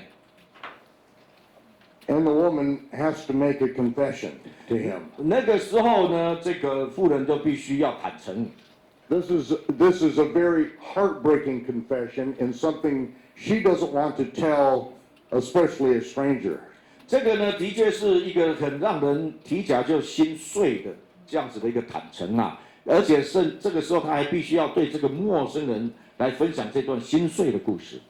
She has to admit something that no woman in that culture ever wants to have to admit.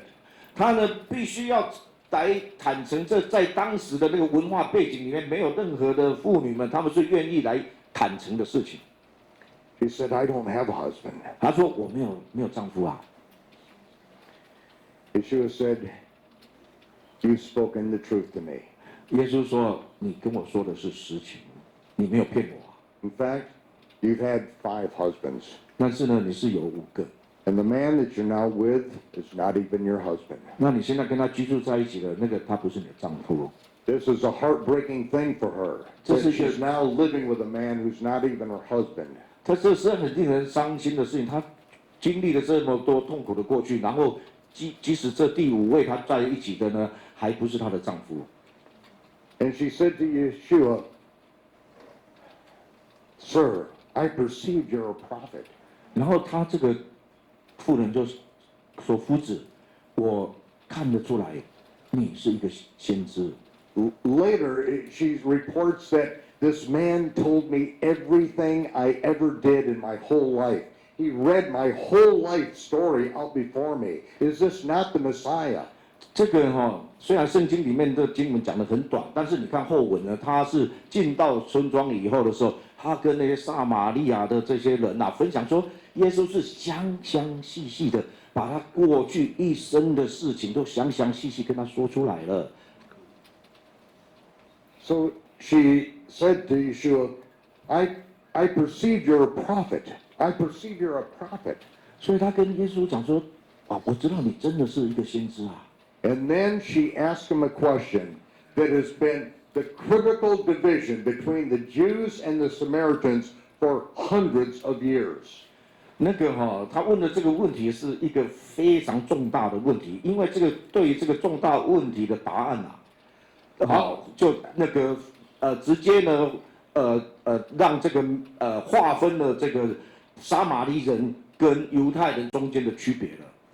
Our fathers say we should worship here on this mountain, Mount Gerizim. It's the 10th commandment in our ancient Torah scroll.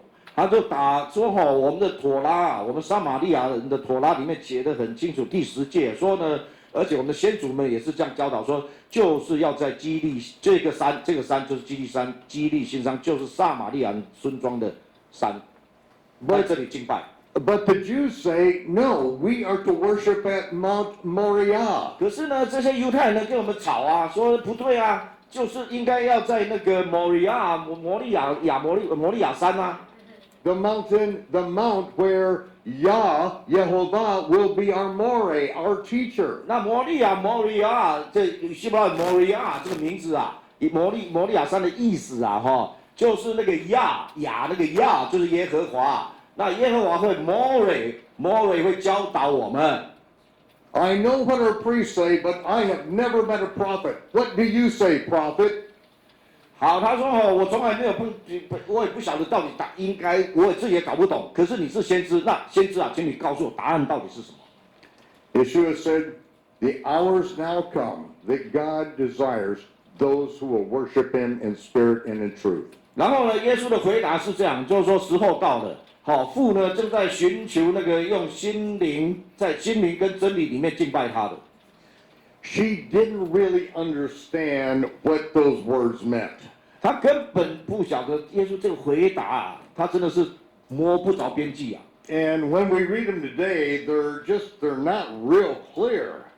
即使我们今天来读耶稣的这个回答，我们也是搞得有点迷迷糊糊的。And so she responds with the typical statement when we either don't understand or we don't quite agree. 好，然后呢，所以这个时候撒玛利亚呢妇人也很聪明，他的出了一招，他这个回答的方式呢，就是说要会应用在当我们不是搞得很清楚、不确定的时候，或者是我们彼此呢没有办法达到共同的结论的时候，就会这样子做。She said, I know when the Messiah comes, he's going to explain all these things to us. 他说：“我知道好了，反正弥赛亚来了以后，他把一切都会讲得清清楚楚，我们就不用在这边争论了，我们也不用在那边猜了。” Yeshua looks her dead in the eye and said, You're looking at him, sweetheart. 然后那个时候呢，耶稣呢就双目盯着他，跟他讲说：“甜心，你现在看着的就是那弥赛亚。”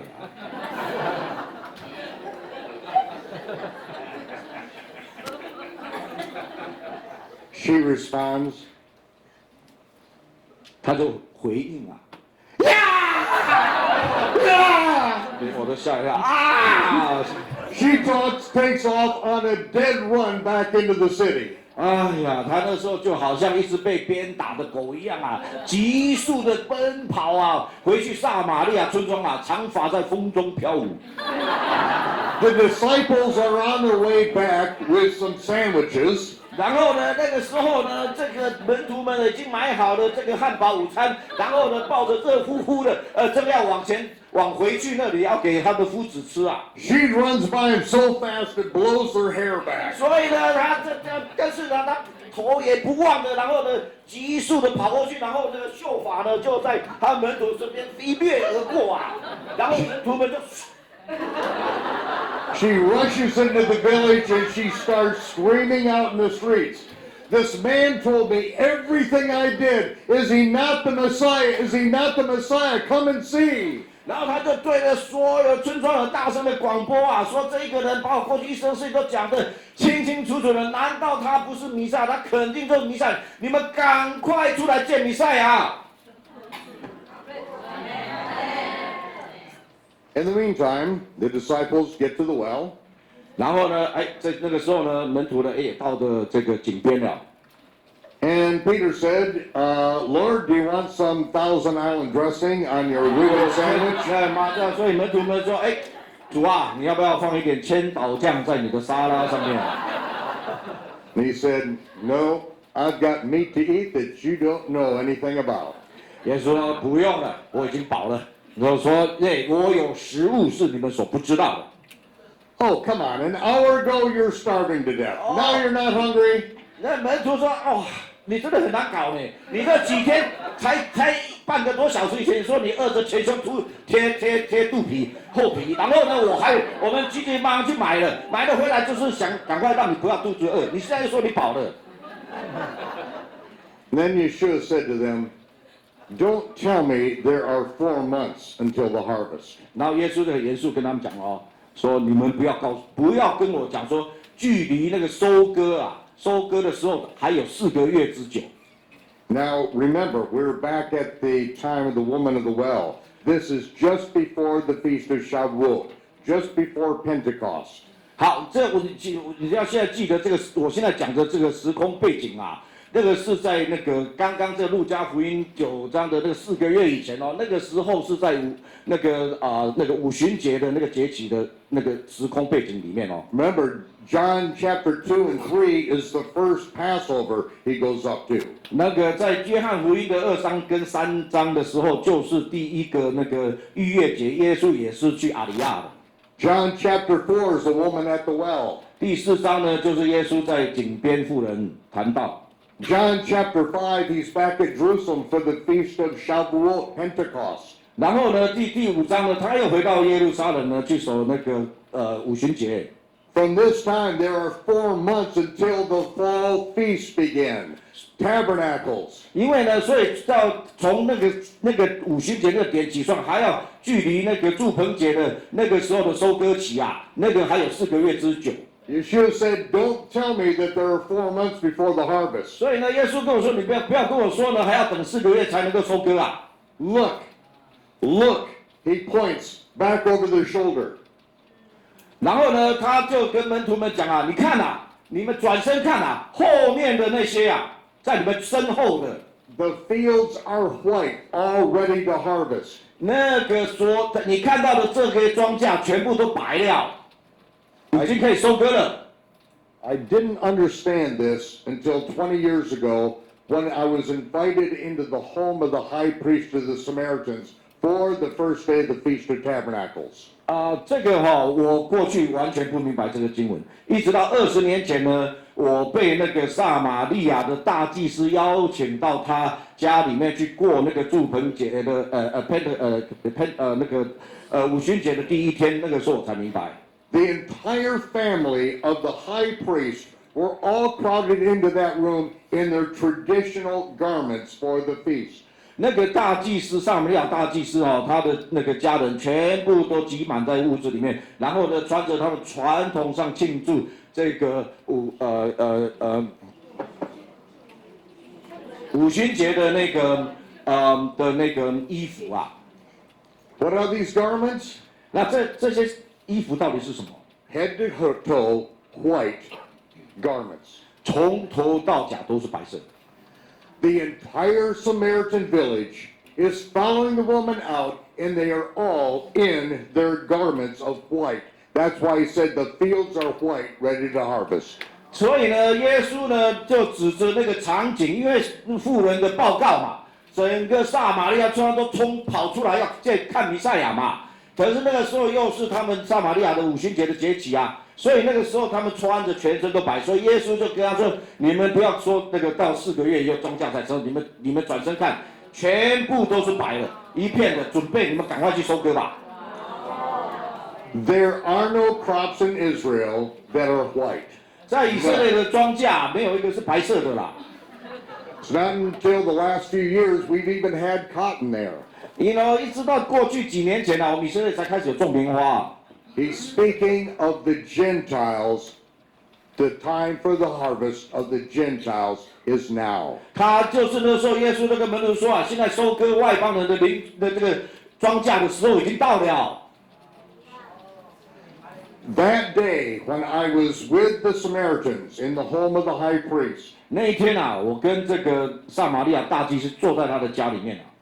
They handed me their Bible. 他们打开他们的圣经给我看。Which all of their Bibles are all handwritten because there are only 600 Samaritans. They don't print their Bibles, they handwrite them, every one. 现在在撒玛利亚，他们总共只有600个人口，那个村庄 ，OK， 所以他们不用印书的，他们所有的圣经都是手抄本。I came to the 10th commandment. 然后呢，就直接呢给我看第10诫。In ancient Paleo Hebrew, it reads, "Thou shalt worship on Mount Gerizim." 然后呢，这是用古希伯来的文字抄写的，上面就写得清清楚楚，你们应当在基利心上敬拜。Then the high priest told me a story about his ancestor. 然后这个大祭司就告诉我关于他祖先的故事。He said it was the 49th high priest of the Samaritans who came out of the village with that woman. 他说啊，根据他们历史记载，就是他们那个撒玛利亚第49任的大祭司，他就跟着那个妇人啊，急忙的跑出那个村庄。His name is Yohanan. 那他的名字就是我们翻译做约翰啊，Yohanan。He showed me the family tree in a big chart. 他就呢把他家的这个大祭司的族谱啊，用很大张的图表呢，一代一代的跟我解释啊。He pointed to Yohanan. 那里面呢，他就有一个叫这个约翰的， And he said this. 他就说 Yohanan told Yeshua, "We heard what the woman said, but we didn't believe her." 这个大祭司啊，约翰呢就跟那个耶稣讲啊，说我们是听了这个妇人说了，说你是弥赛亚，我们不相信。Now we have heard your word, and we know you are the Messiah, you are the Savior of the world. 我们现在呢，但是我现在听你在讲的这些给我们的话语呢，我现在清楚知道说你就是弥赛亚，是来拯救这个世界的。Now, this is the 4th chapter of John. 这现在讲的是约翰福音第四章的事情。It says that Yeshua spends 2 days with those Samaritans. 特别讲到说，耶稣呢还留在那里跟他们住了2天呢。Twice in 2 different verses, he spends 2 days with those Samaritans. 然后呢，有2次，有在不同的两个经文都有提到那个耶稣呢住在那里2天。Why does it go to that length of saying twice, 2 days he spent? 为什么呢？要特别去注明说2天？ Because a day with the Lord is as 1,000 years, and 1,000 years is as a 因为 day. 呢，主看千年如一日，一日如千年。Isaiah says that the Messiah will open the eyes of the Gentiles first. 因为呢，以赛亚书的预言里面讲说呢，那个弥赛亚来的时候呢，要先开外邦人的眼。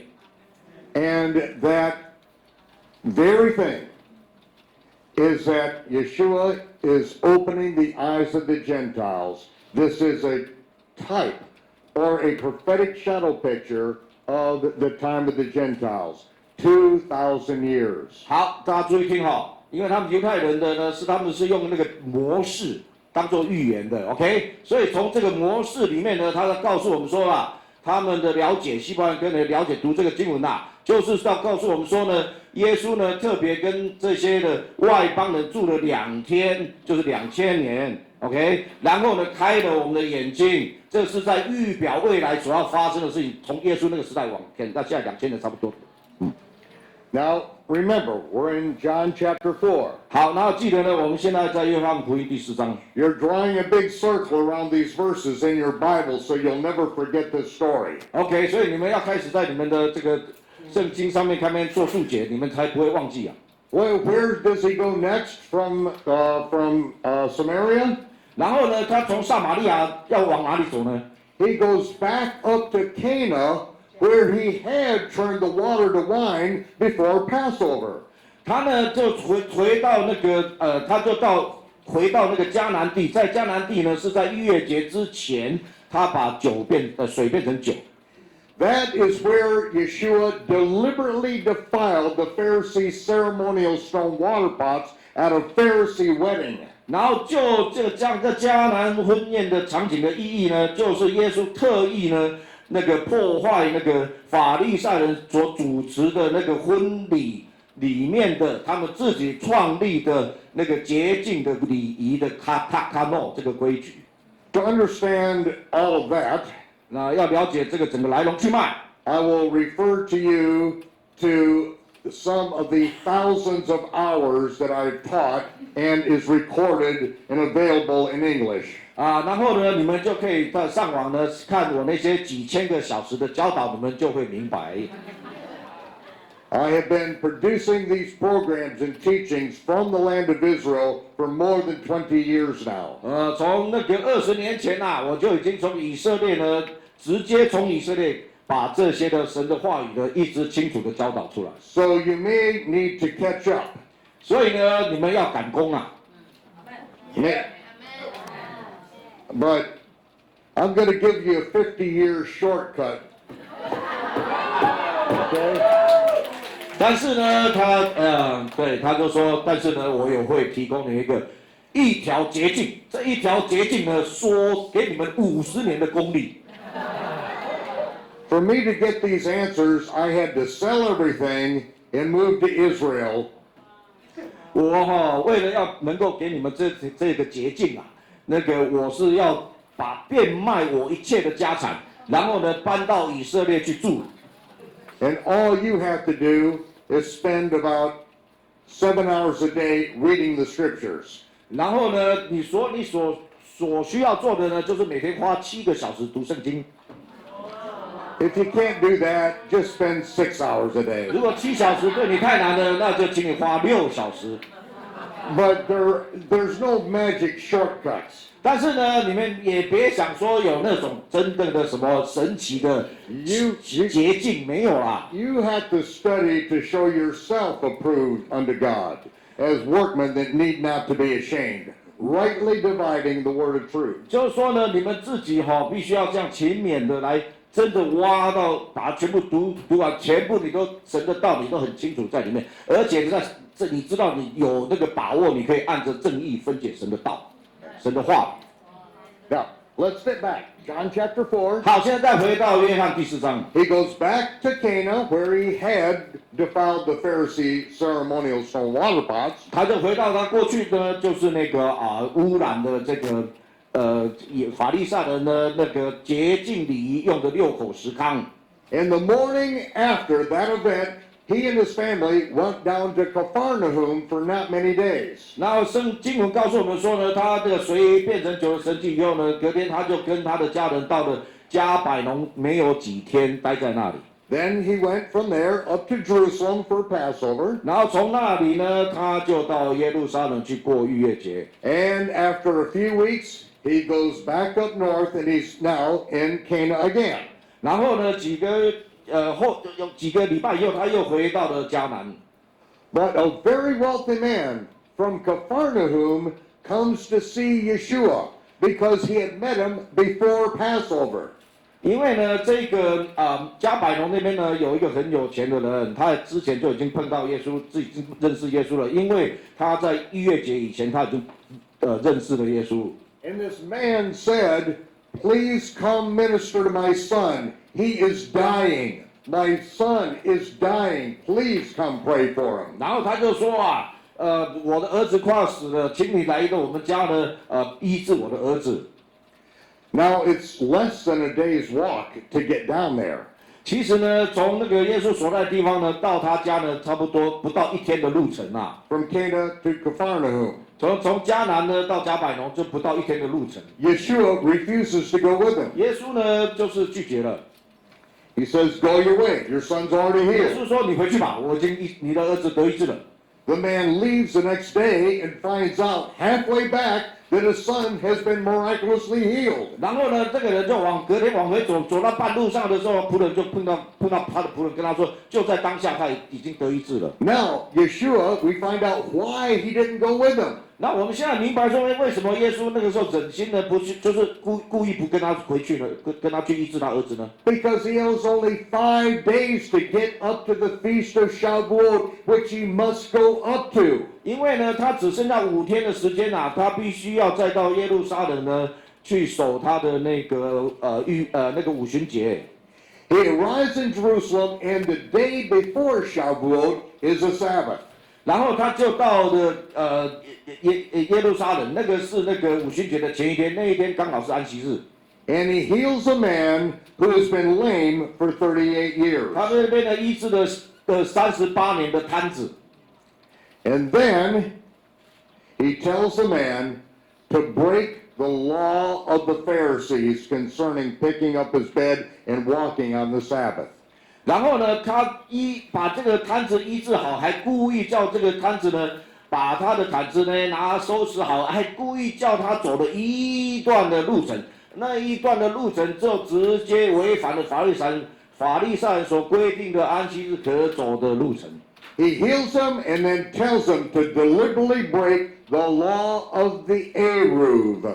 好，那他呢为什么这么做呢？他首先呢，他先行了这个神迹啊，证明他是弥赛亚，能够行这个神迹。可是呢，在这个行了神迹以后呢，他证明有这个权柄以后，他就叫这个摊子，你现在给我起来行走。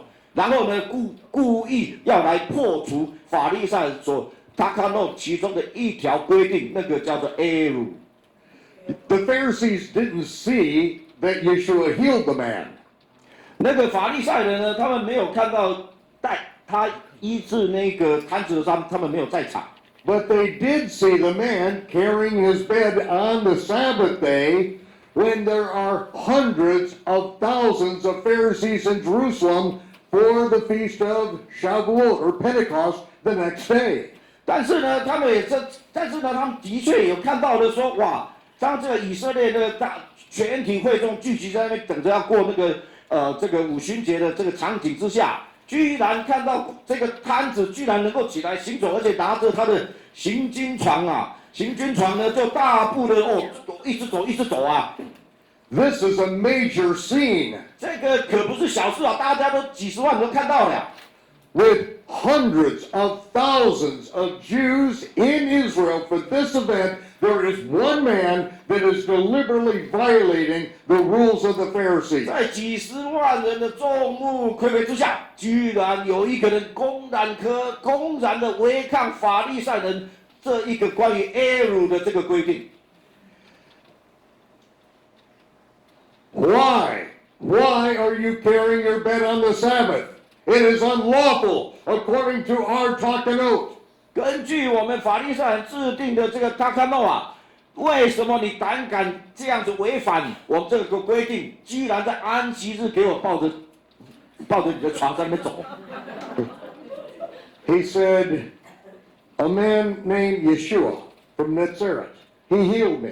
他说有一个从拿撒勒人的来的那个拿撒来那个人名字叫耶稣，然后他医治了我。You remember him? 你记得他啊？ You know, just before Passover, he came in and he turned the money changers' tables over in the temple the day before Passover, just 7 weeks ago. 你们记得他就是那个人，就这个同样的耶稣呢，就是7个礼拜以前，他在逾越节的前一天呢，也抵达了耶路撒冷，居然到圣殿山里面呢，哇，把很多人都赶出去的，把那些做生意的全部赶出去，就是他。He was the one that made a whip out of cords and drove the animals off the Temple Mount and yelled, "Do not make my Father's house a house of merchandise." 然后呢，他就是那个相同的耶稣啊，他叫他的门徒拿着那个绳子来，然后他就在那边看着那一些的那个贩卖那个牲畜的那个商家啊，然后那些野兽，然后那就把它卷成个鞭子了呀。然后他去鞭他们，全部给我出去啊！他说：“你们不要把我父的店面当做你们做生意的地方。” And you said, "By whose authority do you do this? We were the ones that gave them permission to be up here. By whose authority do you say that they can't?" Let me start over. By whose authority do you drive these people off the Temple Mount? We were the ones. Okay. The Pharisees were the ones that gave them permission. Okay. Who are you? OK， 现在所以呢，这就在那个时候，那个时候法利赛也很生气啊。耶稣在赶他们，在除酵节在那个逾越节前做这个事情，他们也很生气啊。他们就说他们就质问耶稣说：“你有什么权柄？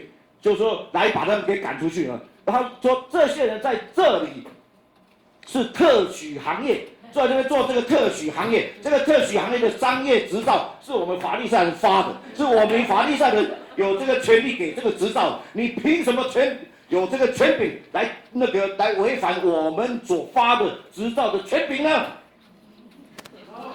You remember that Yeshua? He's the one that healed me. 就是那个耶稣啦。他就是把我给医治的，然后叫我起床，然后呢抱着床走路。And he's the one who told me to break your rules. 不是我啊，也是他叫我做的，你们不要怪我。哇，这些法利赛人都气疯了。Do that. 气疯了。Good interpretation. 要跟他唱作俱佳啊。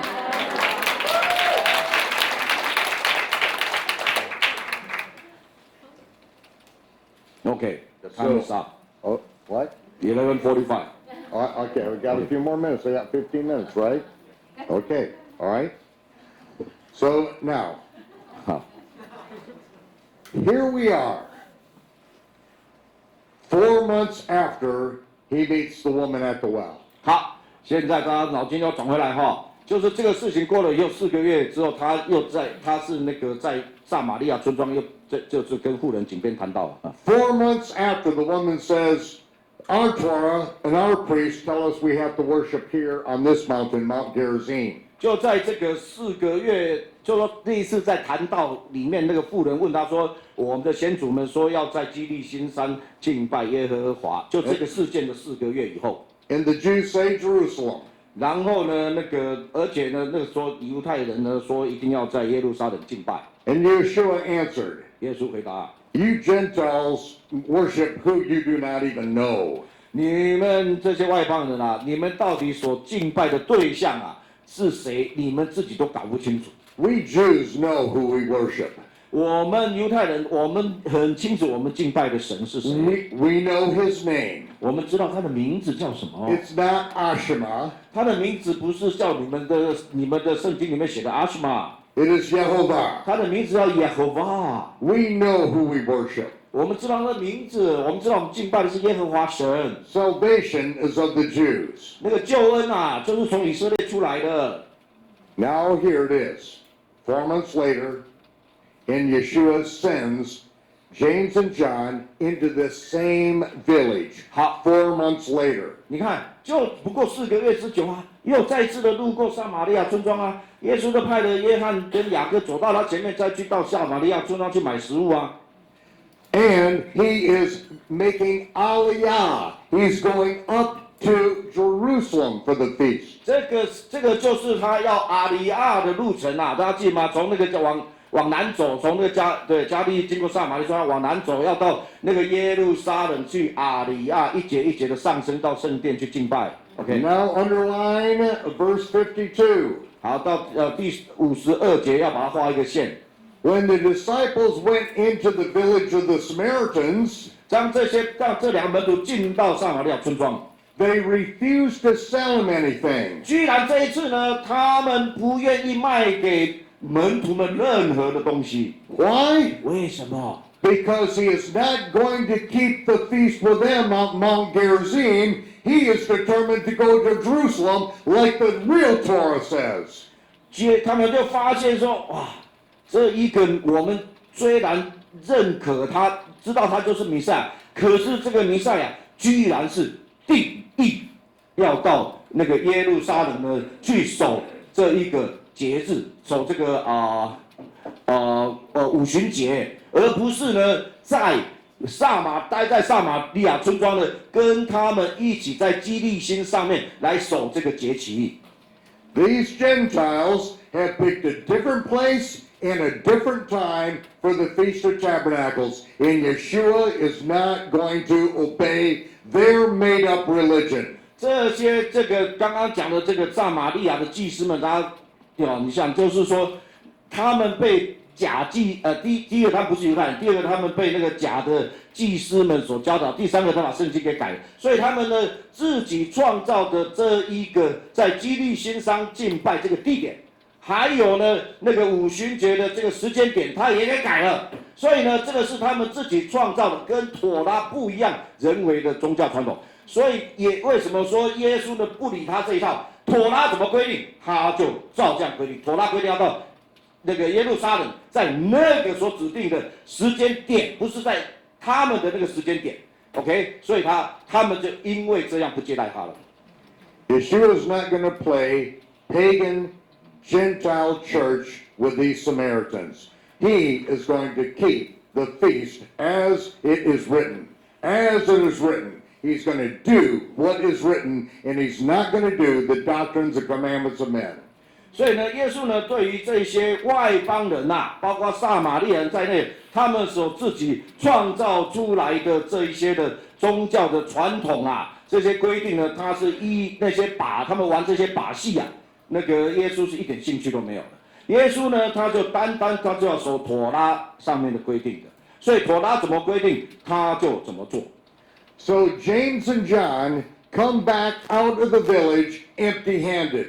所以呢，这一次呢，他们呢，雅各跟约翰呢，就是从那个撒玛利亚村庄走出来，空手而还Verse 54. 然后第54节， And they were absolutely furious. 那个时候反而是这些门徒们气疯了，肚子饿得要命，又没东西吃。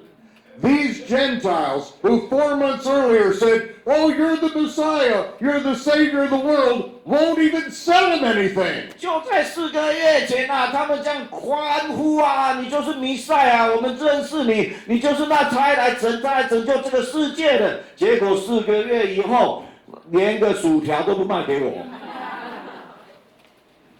So James and John say, "Lord, Shall we call fire down from heaven and roast them like Elijah did?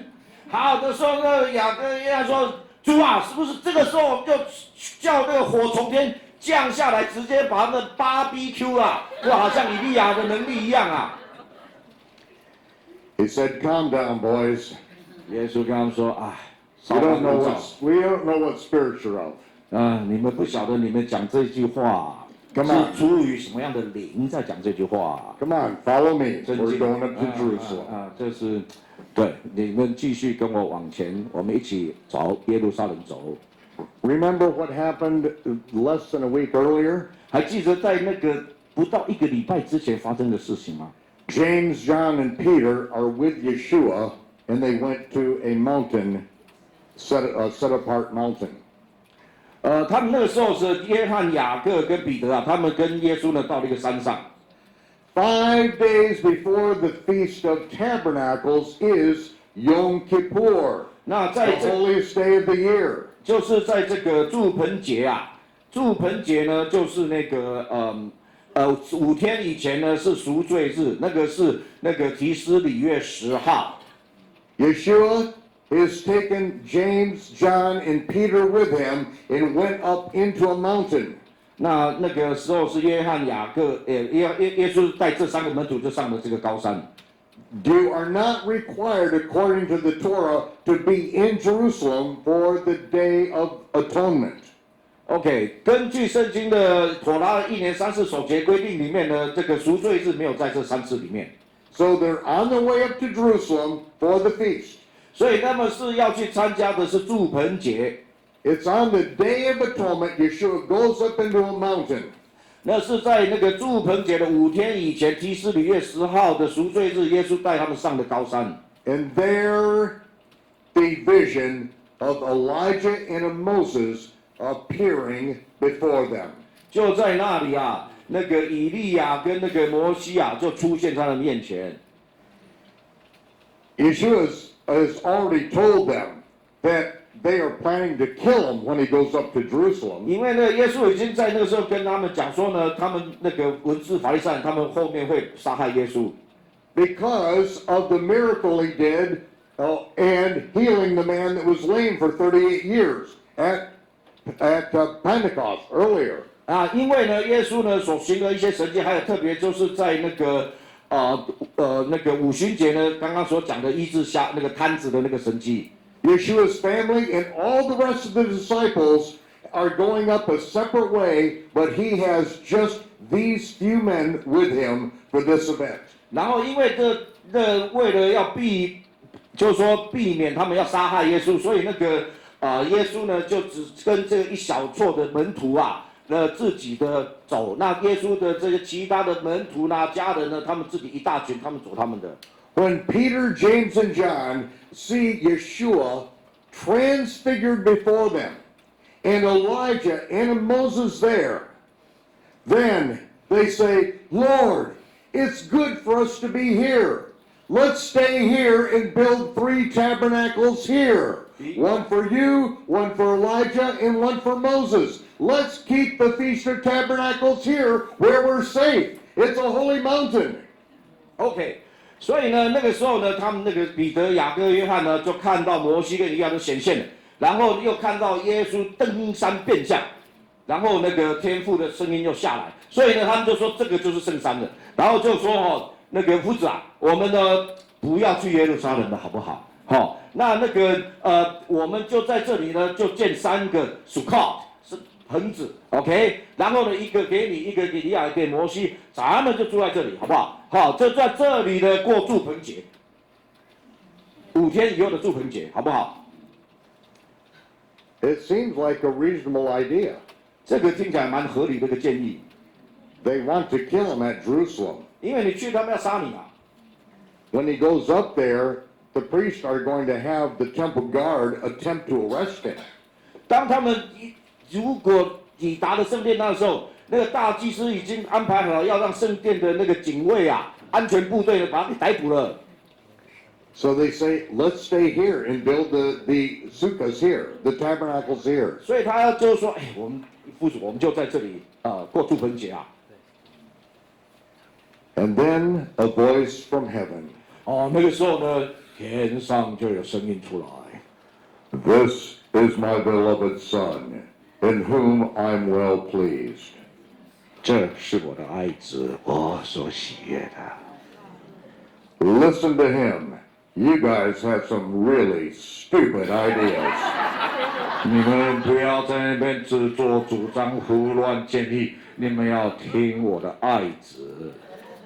Why can they not build the tabernacles where they want to on this holy mountain? 为什么神不准许他们就在这个圣山上面建造3个帐篷、柱棚呢？ Because of 51. That's verse 51, where we started.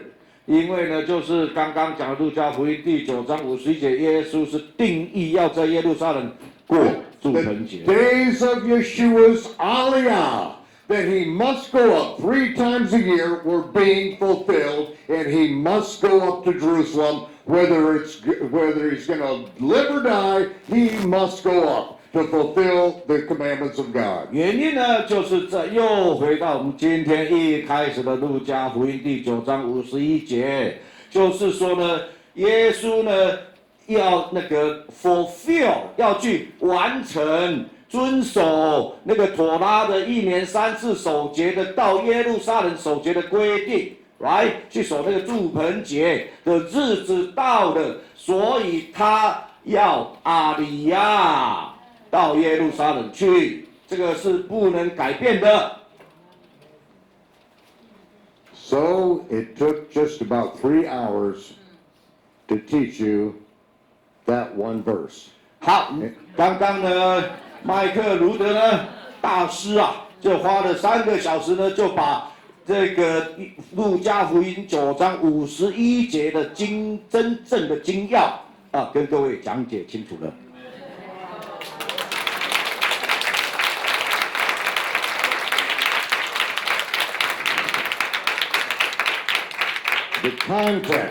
The context of the Torah is where it all starts.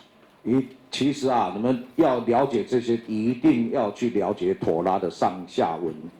You don't add and we don't subtract from the Torah and make up our own rules and 你 regulations. 不要靠自己的聪明，这边加一点，那边减一点，然后搞出来你自己的东西。And even though the temple has been destroyed, 即使呢，圣殿已经被摧毁了， the Levitical priesthood is in complete disarray. 就是这些的祭司的制度呢，现在祭司呢也不能够行这些礼仪啊。Nobody can technically keep the Feast of Passover today. 那就是说在这个真正的来讲呢，没有任何人呢能够现在来守那个比如说啊逾越节的节期啦，因为圣殿没有了。Because the Passover lamb can only be sacrificed in Jerusalem, never in the gates of our own city. 因为呢，这个逾越节的羔羊呢，只能在圣殿在逾越节的时候呢，耶路撒冷的圣殿被屠宰啊，你没有办法在世界上任何地方做这个事啊。But long after Yeshua's resurrection, Shaul said, "Let us keep the feast of Passover." 但是呢，在耶稣呢已经升天了很多年以后呢，这个使徒保罗写下来说，让我们持续来纪念逾越节。Let us keep the feast, recognizing that Yeshua was our Passover who was sacrificed for us. 那我们为这个纪念这个逾越节，我们的心里面的意义是在说，我们知道我们纪念耶稣，耶稣才是逾越节真正的羔羊，才是耶稣。Every one of the feasts of the Lord are prophetic shadow pictures of good things to come. 这个耶和华的7个节期里面的这一些的规定，这些呢，也就是那个将来所要完成的美事的事先的影子，好让我们可以预期。And when we do not forsake the assembling of ourselves together, but we join together and celebrate the feast, we get to understand the feast of the Lord and how Yeshua fulfilled these things. 所以呢，当我们呢聚集在一起，来这个遵守耶和华的节期，然后同时来明白，这样我们才能够明白说，这个耶和华的节期里面所预表的那个弥赛亚的第一次来跟第二次来所要应验的这些预言。Now I've officially gone over by 1 minute and 15 seconds. 超过了1分钟15秒。And can you all come back later? Can we do this some more? Yeah. Okay, I only got to do one sentence so far. 所以呢，目前他才解了1节经文而已。Okay? 好 ，OK， 好，谢谢，谢谢。